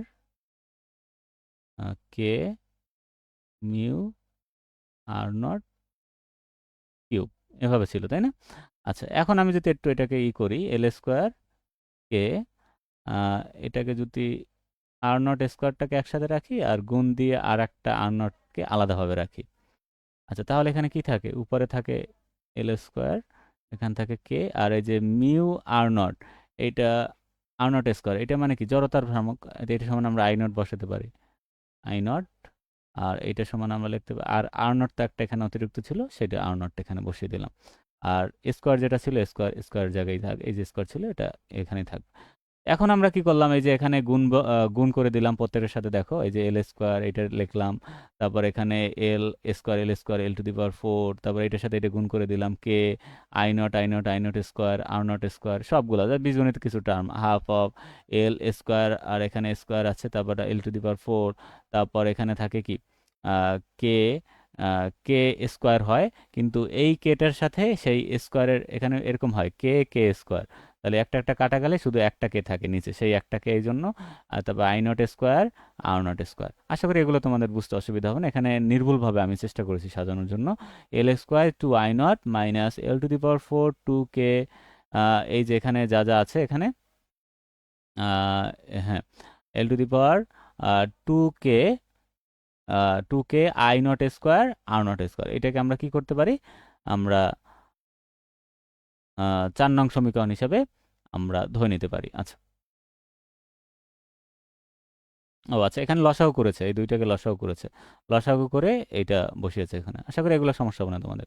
আচ্ছা, তারপরে কোয়ান্টাম মেকানিক্স অনুযায়ী কৌণিক ভরবেগের বর্গ এল স্কোয়ার। তাহলে কৌণিক ভরবেগের বর্গের একটা সূত্র আছে আবার, ওই যে এল, ওইটাকে আগে তো আমরা বর্গ আকারে শিখিনি, আমরা শুধু এরকম শিখছিলাম L equal to J J plus one h/2 pi, এরকম ভাবে শিখেছিলাম। আচ্ছা, যাই হোক, এটা বর্গ করলে জিনিসটা এরকম হয়, L square equal to J J plus one h square by 4 pi square, এই বড় করলে এটা হয়।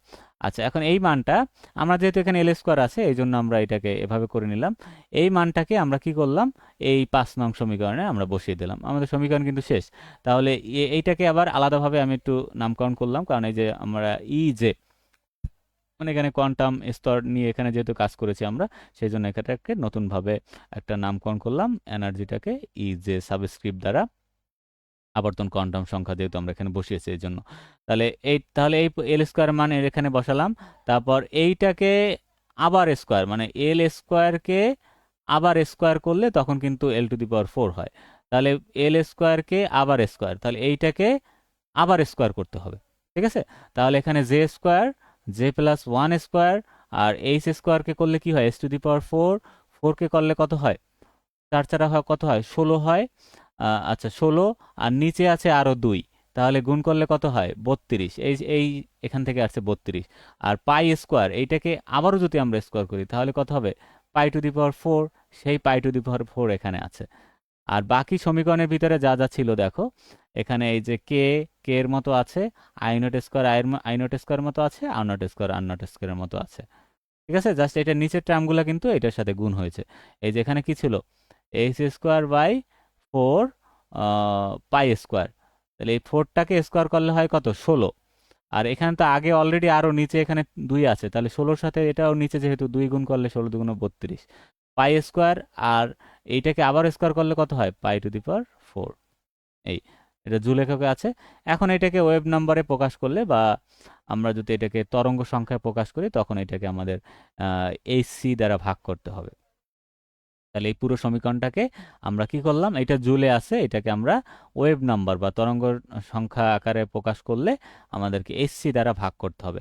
তখন এটাকে আমরা লিখব নিউ বার জে। এটাকে একটু আগের সমীকরণটা আমরা এভাবে কনভার্ট করেছিলাম, সেম ভাবেই, জাস্ট এখানে অতিরিক্ত একটা টার্ম অ্যাড হয়েছে, যে মাইনাস অংশটা। তাহলে এটা দেখো ইজে মাইনাস এসসি, আর তাহলে প্রত্যেকটার সাথে এখন আমরা এসসি গুণ করে দিই। তাহলে এটার সাথে আমরা কি হবে, এসসি গুণ হবে এই যে ই যে, তাহলে টোটাল ইকুয়েশনটা আমি যদি বসাই, এর সাথে আমরা দেখতে পাচ্ছি যে এখানে কি আছে, এইচ স্কোয়ার ছিল।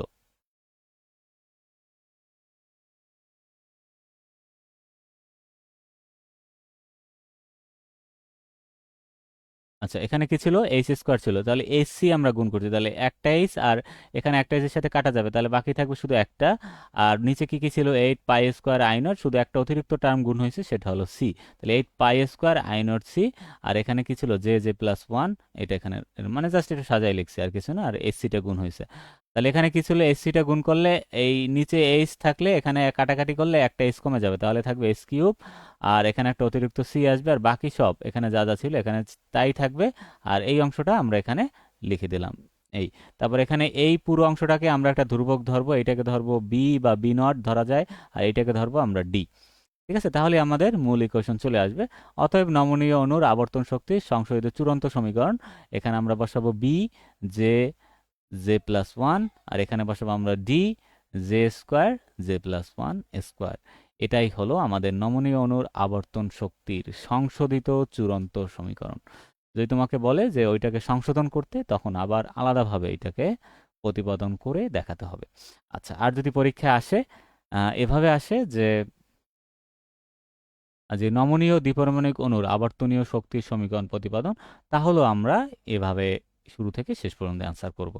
ঠিক আছে, আশা করি বুঝতে পেরেছো সবাই।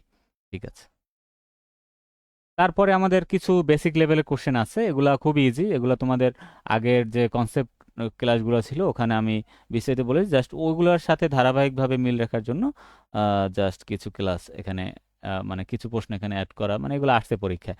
তাহলে এই যে সমীকরণটা আমরা পেলাম, এই সমীকরণের সাহায্যে দ্বিপরমাণবিক অণুর আবর্তনীয় শক্তি সময়ের নকশা অঙ্কন করো, মানে শক্তি সময়ের যে নকশা, এই যে আমি বলেছিলাম যে নমনীয় অনমনীয়, ওটাও কিন্তু এভাবে আসতে পারে, যে নকশা অঙ্কন করো। নকশা মানে ওই যে শক্তি স্তরের চিত্রগুলো, এগুলো আঁকতে হবে।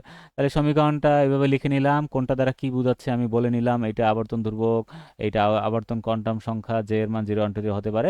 তারপর এখানে একটু সহজভাবে তোমাদের বোঝানোর জন্য একটা ছক আকারে দেয়া আছে, যে এর মান 0 হলে এই সমীকরণে তুমি যদি এখন 0 বসাও, তাহলে 0 বসালে কি হবে, তো সবগুলোই 0 হবে। তারপর যে এর মান 1 হলে এই সমীকরণে যদি তুমি 1 বসাও, তাহলে হবে দেখবা 2b, 1 প্লাস 1, 2 1 2, আর এখানে ছিল ধ্রুবক b ছিল, তাহলে 2b। তারপর যে এর মান 2 বসালে এখানে হবে 6b, যে এর মান 3 বসালে এখানে হবে 12b, যে এর মান 4 হলে এখানে হবে 20b, এভাবে চলতে থাকবে। আচ্ছা, তারপর এখানে দুইটা শক্তি স্তরের মধ্যকার দূরত্বটা আমরা বের করে নিলাম, দুইটা, তাহলে ই1 থেকে ই1 থেকে ই0, মানে এই যে 1 থেকে 0, 1 থেকে 0 পার্থক্য কত, এখানে 2, আর এখানে -0, তাহলে এখানে হবে 2। তারপর ই2 থেকে ই1 এর পার্থক্য কত, 4b, মানে 2b 6b-2b, বাকি থাকে কত 4b। তারপর E3 থেকে 2 এর পার্থক্য কত হয়, এখানে হয় 12 থেকে 6 বাদ, তখন হবে 6b।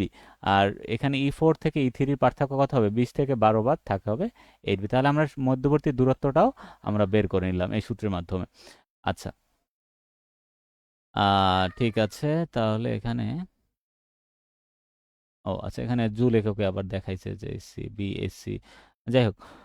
তারপরে এখন নকশা অঙ্কন করার জন্য আমরা এই যে জিরো, এটা হলো গ্রাউন্ড স্টেট, আবর্তনীয় কোয়ান্টাইজড, মানে এটা ফিক্সড, তাহলে বি নটের গুণিতক হিসাবে এটা ধীরে ধীরে বৃদ্ধি পাচ্ছে। যেমন এখানে 2 × 2 = 4, অথবা 4-এর সাথে আরো 2 গুণ করলে 6, 6 × 2 = 6-এর সাথে আরো 2 গুণ করলে 8, তারপর 8-এর সাথে আরো 2 গুণ করলে 16, এভাবে করে ধাপে ধাপে কোয়ান্টাইজড মানে ফিক্সড কিছু মানে এরা ধীরে ধীরে বৃদ্ধি পাচ্ছে।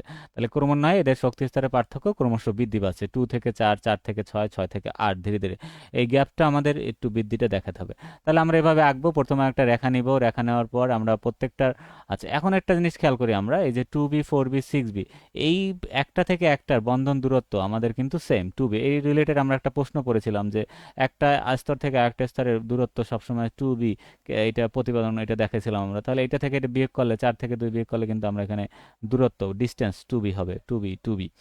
তাহলে এটা আমরা একটু বলে নিতে পারি শুরুতে চাইলে, অথবা তোমরা চাইলে এখান থেকেও ডাইরেক্ট শুরু করতে পারো, স্পেকট্রাম বর্ণালী। আচ্ছা, তাহলে এখানে আবর্তন কোয়ান্টাম সংখ্যা 0 1 2 3 এভাবে আঁকতে হবে। যতই উপরে উঠবে গ্যাপগুলো একটু বাড়তে থাকবে, 0 থেকে 1, এটা থেকে এটা একটু গ্যাপটা বড়, এটা থেকে আর একটু বড়, এটা থেকে আর একটু বড়। আচ্ছা, তাহলে গ্যাপটা বড়। তারপর এখানে কি, প্রথমে আবর্তনটা 0 থেকে 1, তারপর 1 থেকে 2, তারপর আবার 2 থেকে 3, তারপর 3 থেকে 4। এটা হলো আবর্তন কোয়ান্টাম সংখ্যা, যেগুলো আমরা মানগুলো বসানোর পরে আমরা কিন্তু এনার্জির মানটা আমরা পেয়েছিলাম। তাহলে জিরোটায় পেয়েছিলাম 0, 1 বসানোর পর পেয়েছিলাম 2b, 2 বসানোর পর পেয়েছিলাম 6b, 3 বসানোর পর পেয়েছিলাম 12b, 4 বসানোর পর পেয়েছিলাম 4b।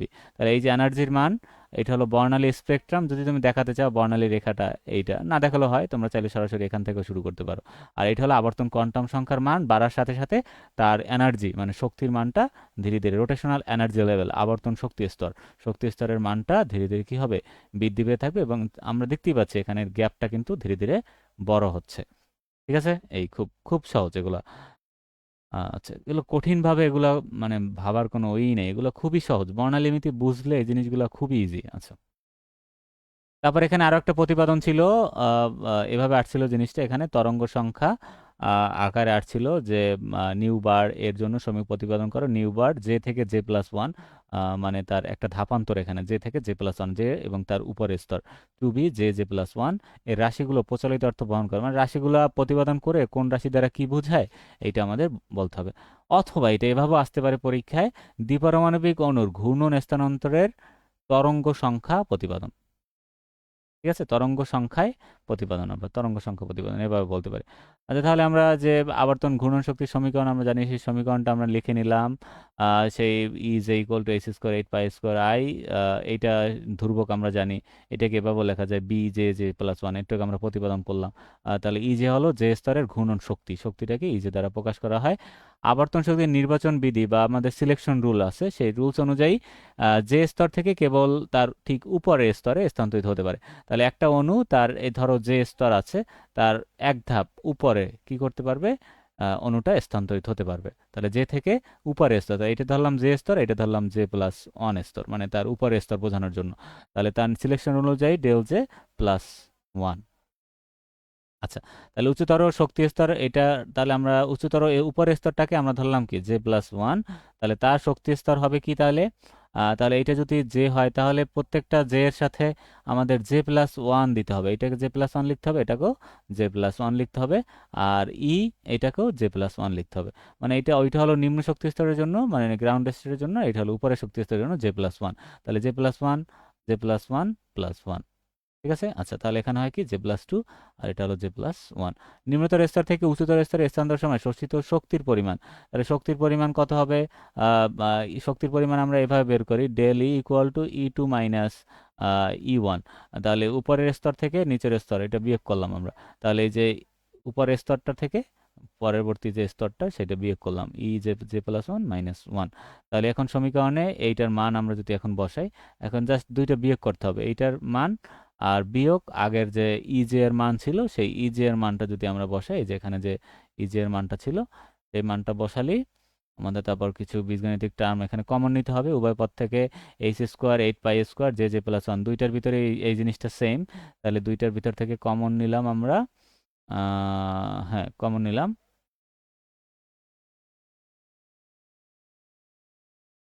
হ্যাঁ, তাহলে কমন নিলে কি থাকে দেখো, কমন নিলে এখানে থাকে জে প্লাস টু আর এখানে থাকে শুধু জে।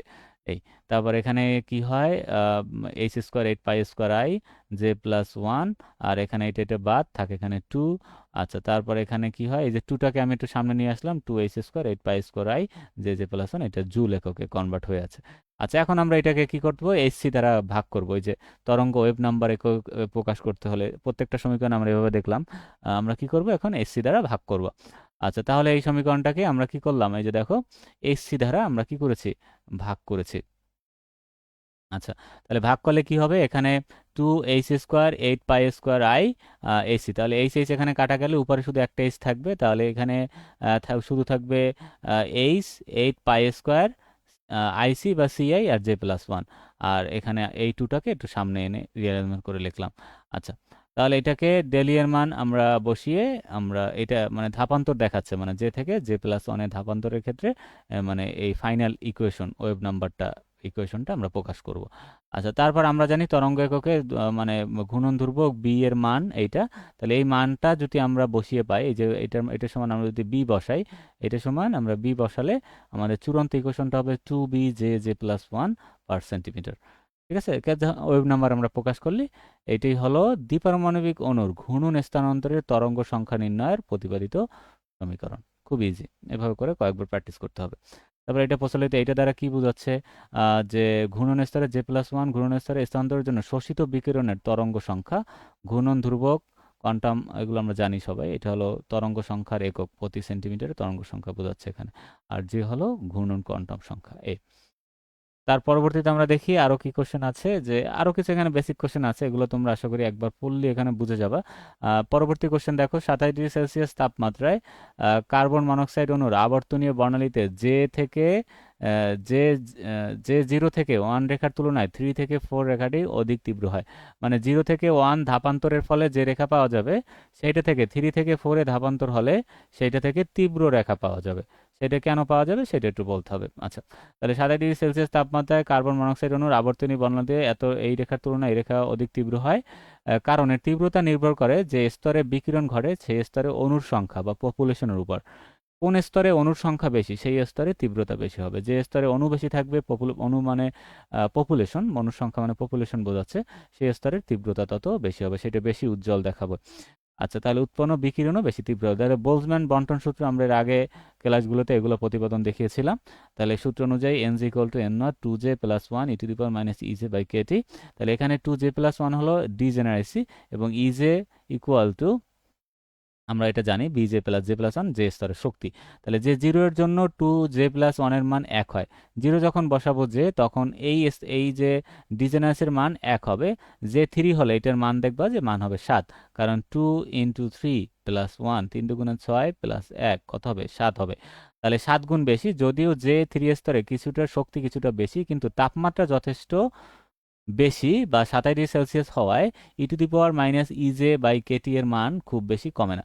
মানে এটা যেহেতু এখানে মাইনাস ইজে বাই এই আকারে আছে, তাহলে এই আকারে থাকার মানে একটা বাড়লে আর একটা কমার কথা, কিন্তু এইটা তাপমাত্রাও বেশি আছে, তাপমাত্রা বেশি থাকলে এই মানটা বেশি আর কমতেছে না। তাহলে সর্বোচ্চ অণুর সংখ্যা বের করার আমরা আরেকটা সূত্র জানি, যে max equal to √/kT/2BHC minus half.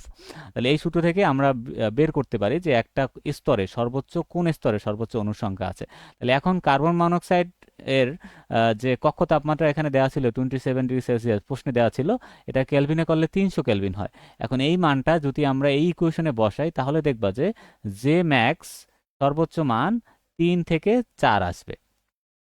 তার মানে আমরা বলতে পারি যে 27 ডিগ্রি সেলসিয়াস তাপমাত্রায় স্বাভাবিক অণুর স্বাভাবিক অবস্থান্তর যে 3 অবস্থান্তর আবর্তন শক্তি হবে। তাহলে যেহেতু এখানে জে ম্যাক্স এর মান, এই তাপমাত্রায় জে ম্যাক্স এর মান কত আসছে, 3 আসছে। 3 আসলে মানে 3 নম্বর স্তরে, বা এখানে স্বাভাবিক জে 3 তার আবর্তন শক্তি স্তরে অবস্থান করে সব থেকে বেশি অণু। তাহলে যেহেতু এই 3-তে সব থেকে বেশি অণু অবস্থান করতেছে, তার মানে 3 থেকে 4-এ ধাপান্তরের সময় বা স্থানান্তরের সময় সব থেকে বেশি এখানে কি হবে, তীব্রতা বেশি হবে, রেখার তীব্রতা বেশি হবে বা বর্ণালী এখানে বেশি উজ্জ্বল দেখা যাবে। এই ফলে আমরা এখানে বলতে পারি যে এটার থেকে তাহলে 3A স্তরের উত্তরণ বা স্থানান্তরের সব থেকে বেশি সংখ্যক অণু অংশ নেবে। এ কারণেই আমরা বলতে পারি যে 0 থেকে 1 রেখার তুলনায় 3 থেকে 4 রেখা বেশি উজ্জ্বল এবং তীব্র দেখায়। খুব সহজে এটা এখান থেকে পড়ে ফেলবা। তারপরে আরো কিছু এখানে ছোটখাটো ইকুয়েশন সূত্র, এগুলো তোমরা পড়ে ফেলবা। মাইক্রোওয়েভ বর্ণালী সীমাবদ্ধতা, এগুলো আগে উল্লেখ করেছিলাম, এখানে সীমাবদ্ধতা আলাদাভাবে দেওয়া আছে। তারপর জড়তাটা অনেক আগের একটা প্রশ্ন, পরীক্ষায় যদি চাও পড়ে রাখতে পারো। জড়তার ভ্রামকের সংজ্ঞা লেখো, অণুর আবর্তনীয় বর্ণালী ব্যবহার করে কিভাবে দ্বিপরমাণিক অণুর বন্ধন দৈর্ঘ্য নির্ণয় করা যায়, এটা বের করো। তাহলে জড়তার ভ্রামকের সংজ্ঞা নিতে হবে, একটা ঘূর্ণন অক্ষের সাপেক্ষে ঘূর্ণায়মান কোনো দৃঢ় বস্তুর কণাগুলোর ভর ওই অক্ষ থেকে তার লম্ব দূরত্বের বর্গের গুণফলের সমষ্টিকে জড়তার ভ্রামক বা মোমেন্ট অফ ইনার্শিয়া বলা হয়। তাহলে একে আই দ্বারা প্রকাশ করে আমরা জানি সবাই। তাহলে গাণিতিকভাবে আমরা ধরলাম কণাগুলোর ভর m1 m2 m3 dot dot, আর ঘূর্ণন অক্ষদের দূরত্ব ধরলাম r1 r2। তাহলে তার জড়তার ভ্রামক আমরা এভাবে পড়েছিলাম এম আর স্কোয়ার, অথবা আমরা লঘু ভর যদি আমরা কল্পনা করি সেক্ষেত্রে আমরা পড়ছিলাম মিউ আর স্কোয়ার, এভাবেও আমরা দিতে পারি চাইলে। আচ্ছা, তখন আমরা এটার জড়তার ভ্রামক কত হবে, এই যে এম ওয়ান সবগুলোর সমষ্টি, এই যে তার যে এখানে ভর ভর এবং তার যে এখানে অক্ষ থেকে দূরত্বের বর্গের সাথে ভরের গুণফল, এইটার সমষ্টি যেটা হবে সেটাই হবে জড়তার ভ্রামক। আচ্ছা, তাহলে এটাকে আমরা সামেশন দিয়ে প্রকাশ করতে পারি। তাহলে দ্বিপরমাণুক অণুর ক্ষেত্রে এইটাকে এভাবে লেখা হয়, I equal to mu R square, এটা লঘু ভর, মিউকে লঘু ভর দ্বারা প্রকাশ করা হয়। আচ্ছা, এখন আমরা আগের যে কিছু কনসেপ্ট এগুলো এখানে আমরা বললাম, এই যে ধরি m1 এবং n2 মধ্যবর্তী দূরত্ব আর, তারপর লঘু ভরের সূত্রটা আমরা লিখলাম m1 into m2 m1 plus m2, জড়তা ভ্রামকের সূত্রটা আমরা আবার লিখলাম। তারপর এখানে কোয়ান্টাম অনুযায়ী কোয়ান্টাম ম্যাগনেটের আবর্তনের শক্তি স্তরের যে সূত্রটা ছিল, যেটা আমি উপরে বারবার দেখিয়েছি, এটা আমরা এখানে লিখলাম। লিখে এই সূত্রটাকে আমরা একটু তরঙ্গ সংখ্যায় প্রকাশ করে সূত্রটা আবার এখানে প্রতিপাদন করে দেখাবো। এটা আগে আমরা অনেকবার করেছি। সেইটাই যে আবার কোনটা কি একটু আমরা বলতে পারি, ধ্রুবকটার মান, জে এর মান বলতে পারি। তারপর এখানে নির্বাচন সূত্র অনুযায়ী আবর্তনীয় বর্ণালীর ক্ষেত্রে আমরা জানি del J equal to plus minus one. এগুলো বিস্তারিত ক্লাসে বুঝিয়েছি আগের নির্বাচন সূত্রটা, আশা করি এগুলো সমস্যা হবে না। অণু কেবল তার ঠিক বিপরীত পরবর্তী স্তরেই স্থানান্তরিত হতে পারে। আচ্ছা, শুধুমাত্র একটা স্তরে স্থানান্তরিত হতে পারবে, সেটা এখানে বলছে নির্বাচন সিলেকশন রুল। আচ্ছা, লাফ দিয়ে একসাথে দ্বিতীয় স্তরে চলে যেতে পারবে না, তার পরবর্তী স্তরে যেতে পারবে। তাহলে যেহেতু অণুটির নিম্ন স্তর জে থেকে জে প্লাস ওয়ানে স্থানান্তরিত হয়, তাই শোষিত তরঙ্গ সংখ্যা হবে তাহলে জে প্লাস ওয়ান। তাহলে এই সমীকরণে বসালে আমরা এরকম বিভিন্ন মান পেয়েছিলাম। উপরের সমীকরণে এগুলো বিস্তারিত দেখানো আছে। তাহলে এই পরপর দুটি আবর্তন রেখার মধ্যবর্তী, তাহলে এই পরপর দুইটার মধ্যবর্তীর মান কত, 2b, এগুলো আমরা জানি, এগুলো আমরা প্রতিপাদন করেছি। জাস্ট এখানে আমরা মূল কনসেপ্টগুলো বলতেছি, বলার পরে কিভাবে আমরা বের করব ওই মানটা সেটা একটু বলতে হবে। পরীক্ষামূলকভাবে বর্ণালী থেকে প্রাপ্ত দুটি রেখা 2b, এটাকে মেপে নেওয়া হয় এবং এই দূরত্বের অর্ধেকই হলো b। এখন 2b এর অর্ধেক অর্ধেক করলেই আমরা কি পাবো, বি এর মান পেয়ে যাবো। আচ্ছা, এখন বি এর মান যদি আমরা জানি, তখন আমরা চাইলে জড়তার ভ্রামক বের করে ফেলতে পারবো। 8π² বি এর মান, আর এগুলো তো আমাদের সব ফিক্সড, আলোর যে গতির মান, এইচ এর মান, পাই এর মান, এগুলো তো আমরা সব ধ্রুবক, এগুলো মান জানি। তাহলে আমরা আই এর মানটা বের করে ফেলতে পারবো। পরিশেষে পরমাণুগুলোর পারমাণবিক ভর থেকে হ্রাসকৃত ভর হিসাব করে সমীকরণের সাহায্যে বন্ধন দৈর্ঘ্য নির্ণয় করা যায়। তারপর এইটা বের করার ফলে আমরা এখন কি করব, হ্রাসকৃত ভর বা লঘু ভর হিসাব করে আমরা এই যে লঘু ভরটা বের করে ফেলতে হবে কোন পরমাণু, সেটা অনুযায়ী আমাদের লঘু ভর m1 into m2 by m1 plus m2 এই সূত্রে অ্যাপ্লাই করে আমরা এই সমীকরণে বসিয়ে দিলেই আমাদের কি বন্ধন দৈর্ঘ্যের মান বের হয়ে যাবে। তাহলে এভাবেই আমরা কি করতে পারি, জড়তার ভ্রামকের সাহায্যে নিখুঁতভাবে আবর্তনীয় বর্ণালীর সাহায্যে নিখুঁতভাবে দ্বিপরমাণিক অণুর বন্ধন দৈর্ঘ্য নির্ণয় করা সম্ভব। মানে এখানে আমাদের সবগুলো প্রসিডিওর বলতে হবে, সবগুলো প্রসিডিওর আগের মতো সমীকরণ ইকুয়েশনগুলো দেখিয়ে দূরত্ব 2b আমরা বলে, তারপরে এটা থেকে আমরা কিভাবে বি এর মান পাবো এটা উল্লেখ করব, বি এর মান থেকে কিভাবে আই এর মান পাবো, আই এর মান থেকে কিভাবে আমরা আর এর মান পাবো, এগুলো প্রসিডিওরগুলো বলে আমরা বলবো যেভাবেই আমরা বন্ধন দৈর্ঘ্য নির্ণয় করা সম্ভব। এই হলো আমাদের অধ্যায় 2। আচ্ছা, এখন অধ্যায় 1-এরও কিছু আমাদের ছোট অল্প কয়েকটা কোশ্চেন ছিল, এটাও দেখাই দিই আজকের ক্লাসেই আমরা। তোমাদের এই জিনিসগুলো পরবর্তীতে এগুলো এমনিতেই তোমরা একবার দুইবার রিডিং পড়লে পারবা। বিশ্লেষণ ক্ষমতা বা রিজলভিং পাওয়ার কাকে বলে? তাহলে কোনো বর্ণালী মিটারে প্রিজম বা ডিফ্রাকশন গ্রেটিং অত্যন্ত কাছাকাছি অবস্থিত দুটি ভিন্ন তরঙ্গদৈর্ঘ্যের আলোক রেখাকে আলাদা আলাদা বা স্পষ্ট দেখানোর যে সামর্থ্য আমরা এখানে দেখতে পাচ্ছি দুইটা আলাদা। এখানে দুইটা এই যে তরঙ্গদৈর্ঘ্যের রেখা, একটাকে ডট ডট দিয়ে দেখানো আর একটা গাঢ় দিয়ে দেখানো। আচ্ছা, একই রকম কিন্তু দুইটা আলাদা, এটাকে পৃথক করছে। আচ্ছা, আলাদা আলাদা পৃথকভাবে স্পষ্ট দেখানোর কাছাকাছি অবস্থিত, দুইটার প্রায় সেম কাছাকাছি তরঙ্গদৈর্ঘ্য। আচ্ছা, তাহলে দেখানো বা স্পষ্ট করার ক্ষমতাকেই বলা হয় বর্ণালী। তাহলে বর্ণালীতে কি করবে, দুইটাতে একসাথে লেগে থাকবে, এইটাকে স্পষ্ট করে দেখাবে। সেই যে তার যে যন্ত্রটার যে ক্ষমতা সেটাকে বলা হয় বিশ্লেষণ ক্ষমতা। তারপর দুইটা বর্ণালী রেখা, একটা ধরি lambda, lambda plus D lambda, তারপর এর চরম মান এবং তার অবম মানের উপর পতিত হবে।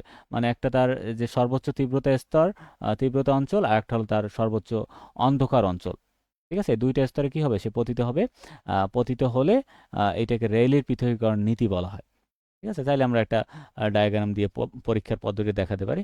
তাহলে কাছাকাছি, তাহলে অত্যন্ত বর্ণালী মিটারে অত্যন্ত কাছাকাছি, তার lambda, lambda plus D lambda তরঙ্গদৈর্ঘ্য জাস্ট পৃথক ও বিশ্লেষণ করতে পারে এই যন্ত্রের ক্ষমতাকে এভাবে প্রকাশ। তাহলে রিজলভিং পাওয়ারের সূত্রটা কি, ল্যামডা বাই ডি ল্যামডা। আচ্ছা, এটা হলো রেখা দুটির গড় তরঙ্গদৈর্ঘ্য নাও ল্যামডা, আর মধ্যবর্তী দূরত্ব বা ক্ষুদ্র পার্থক্য, দুইটা রেখার যে ডিস্টেন্স, এই যে একটা থেকে একটা যে ডিস্টেন্স, এটা হলো ল্যামডা প্লাস ডি ল্যামডা। আর ল্যামডা দ্বারা কি বোঝাচ্ছে আমাদের, এইটা দ্বারা বোঝাচ্ছে রেখা দুটির তরঙ্গ দৈর্ঘ্য, যে এই রেখা বা এই রেখার তরঙ্গ দৈর্ঘ্যটা কত সেটা। আচ্ছা, তাহলে এখানে ডি ল্যামডার মান যত ছোট হবে, রেখা দুটির যতই কাছাকাছি থাকুক না কেন, যন্ত্রের বিশ্লেষণ ক্ষমতা তত কি হবে, বেশি হবে। ঠিক আছে, কারণ এটা কি ব্যস্ত অনুপাতিক এটার সাথে। এটা যত কম হবে, রিজলভিং পাওয়ার বিশ্লেষণ ক্ষমতা তত বেশি হবে। তাহলে এটা দুটি মাধ্যমের ক্ষেত্রে বিশ্লেষণ, বর্ণালী মিটারের প্রধান দুটি মাধ্যমের ক্ষেত্রে বিশ্লেষণ ক্ষমতা। তাহলে এখানে একটা হলো প্রিজমের ক্ষেত্রে বিশ্লেষণ ক্ষমতা দেখাইতে পারি আমরা, আর একটা ডিফ্রাকশন গ্রেটিং এর ক্ষেত্রে বিশ্লেষণ ক্ষমতা। মানে দুইটার ক্ষেত্রে দুইটা আলাদা আলাদা সূত্র এখানে। এই সূত্রগুলো আমরা থেকে আমরা খুব সহজে বিশ্লেষণ ক্ষমতা কত এটা বের করে ফেলতে পারি। মানে এই যে ল্যামডা বাই ডি ল্যামডার মান এক একটা ক্ষেত্রে এক এক রকম। আচ্ছা, এটার ক্ষেত্রে একরকম আর এটার ক্ষেত্রে একরকম। এভাবে করে আমরা দেখিয়ে বলে দেব, এভাবেই আমরা রিজলভিং পাওয়ার বিশ্লেষণ ক্ষমতা বের করতে পারি। এবার শোষণ বিকিরণ বর্ণালী খুবই সহজ। পরমাণু ইলেকট্রন বা শক্তি স্তর থেকে অন্য শক্তি, মানে এক স্তর থেকে অন্য স্তরে মানে ধাপান্তরের সময় শক্তি যে আদান প্রদান ঘটে তার ভিত্তিকে বর্ণালীকে দুই ভাগে ভাগ করা হয়। একটা হলো শোষণ বর্ণালী, একটা হলো বিকিরণ বর্ণালী। আচ্ছা, তাহলে শোষণ বর্ণালী যেটা অ্যাবজর্ব করে নিবে, শোষণ করে নিবে। নিম্ন স্তরে থাকা অণু বা পরমাণুর উপর দিয়ে অবিচ্ছিন্ন সাদা আলো চালনা করলে পরমাণু তার ইলেকট্রনের শক্তি স্তরের পার্থক্য সমান শক্তি নির্দেশিত তরঙ্গদৈর্ঘ্যের আলো শোষণ করে উচ্চ শক্তি স্তর, মানে সে অ্যাবজর্ব করে, সে লাফ দিয়ে উপরের স্তরে চলে যাবে, এক জায়গা থেকে লাফ দিয়ে উপরের স্তরে চলে যাবে। তাহলে এখান থেকে যাওয়ার ফলে যে বর্ণালী তৈরি হবে সেটাকে বলা হবে শোষণ বর্ণালী। তাহলে ই ওয়ান থেকে ই টুতে এখানে উজ্জ্বল ব্যাকগ্রাউন্ডের মাঝে কিছু কালো রেখা দেখা যাবে, যে শোষণ করছে সেই কালো রেখা দেখা যাবে। যেমন সূর্যের আলোতে দেখে যাওয়া ফ্রনহার রেখা, এইটা হলো শোষণ বর্ণালীর উদাহরণ।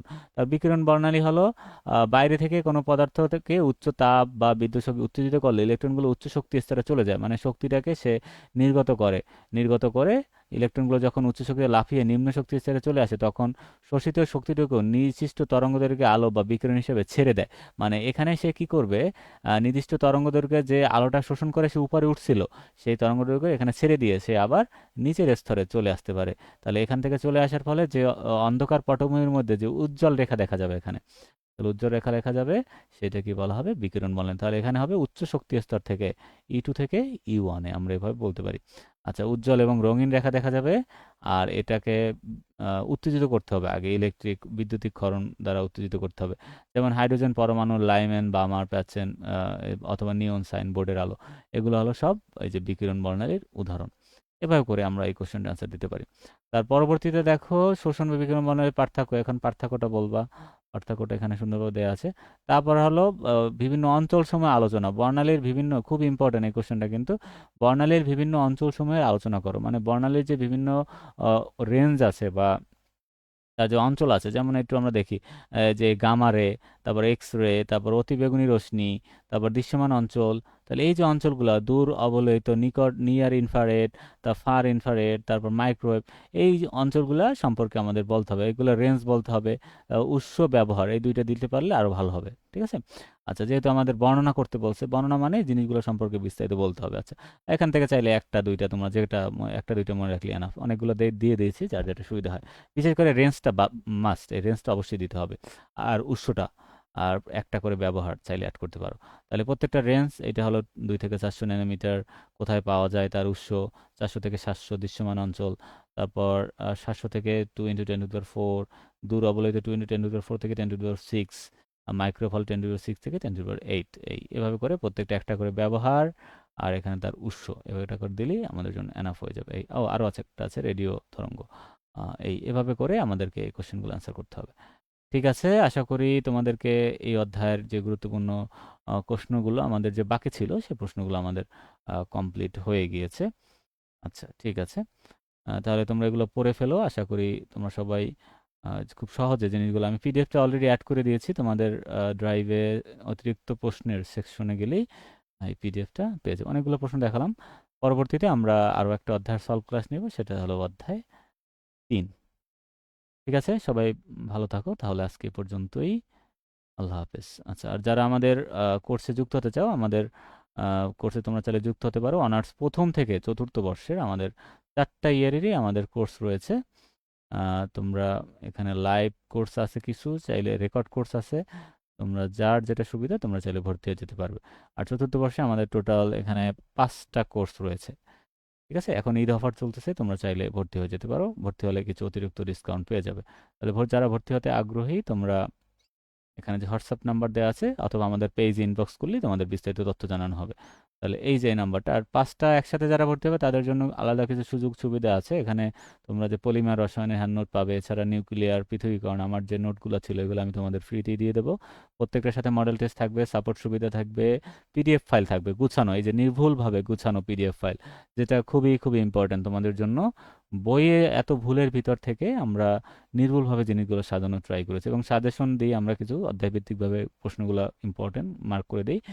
আর যাদের একসাথে পেমেন্টের সুবিধা তাদের জন্য রয়েছে পার্শিয়াল পেমেন্ট সিস্টেম। ঠিক আছে, যারা আগ্রহী আমাদের নয়। এছাড়াও তৃতীয় বর্ষের লাইভ ক্লাস চলতেছে, ভৌত রসায়নের, স্টিরিও রসায়ন, সন্নিবেশ, এগুলোর রেকর্ড রয়েছে। তারপর প্রথম বর্ষে, দ্বিতীয় বর্ষের ভৌত এবং জৈব, এই দুইটা সাবজেক্টের কোর্স রয়েছে। এছাড়া 19তম নিবন্ধনের জন্য আমাদের একাডেমিতে চলমান রয়েছে। ঠিক আছে, আজকের ক্লাসটা এই পর্যন্তই। সবাই ভালো থাকো। আল্লাহ হাফেজ।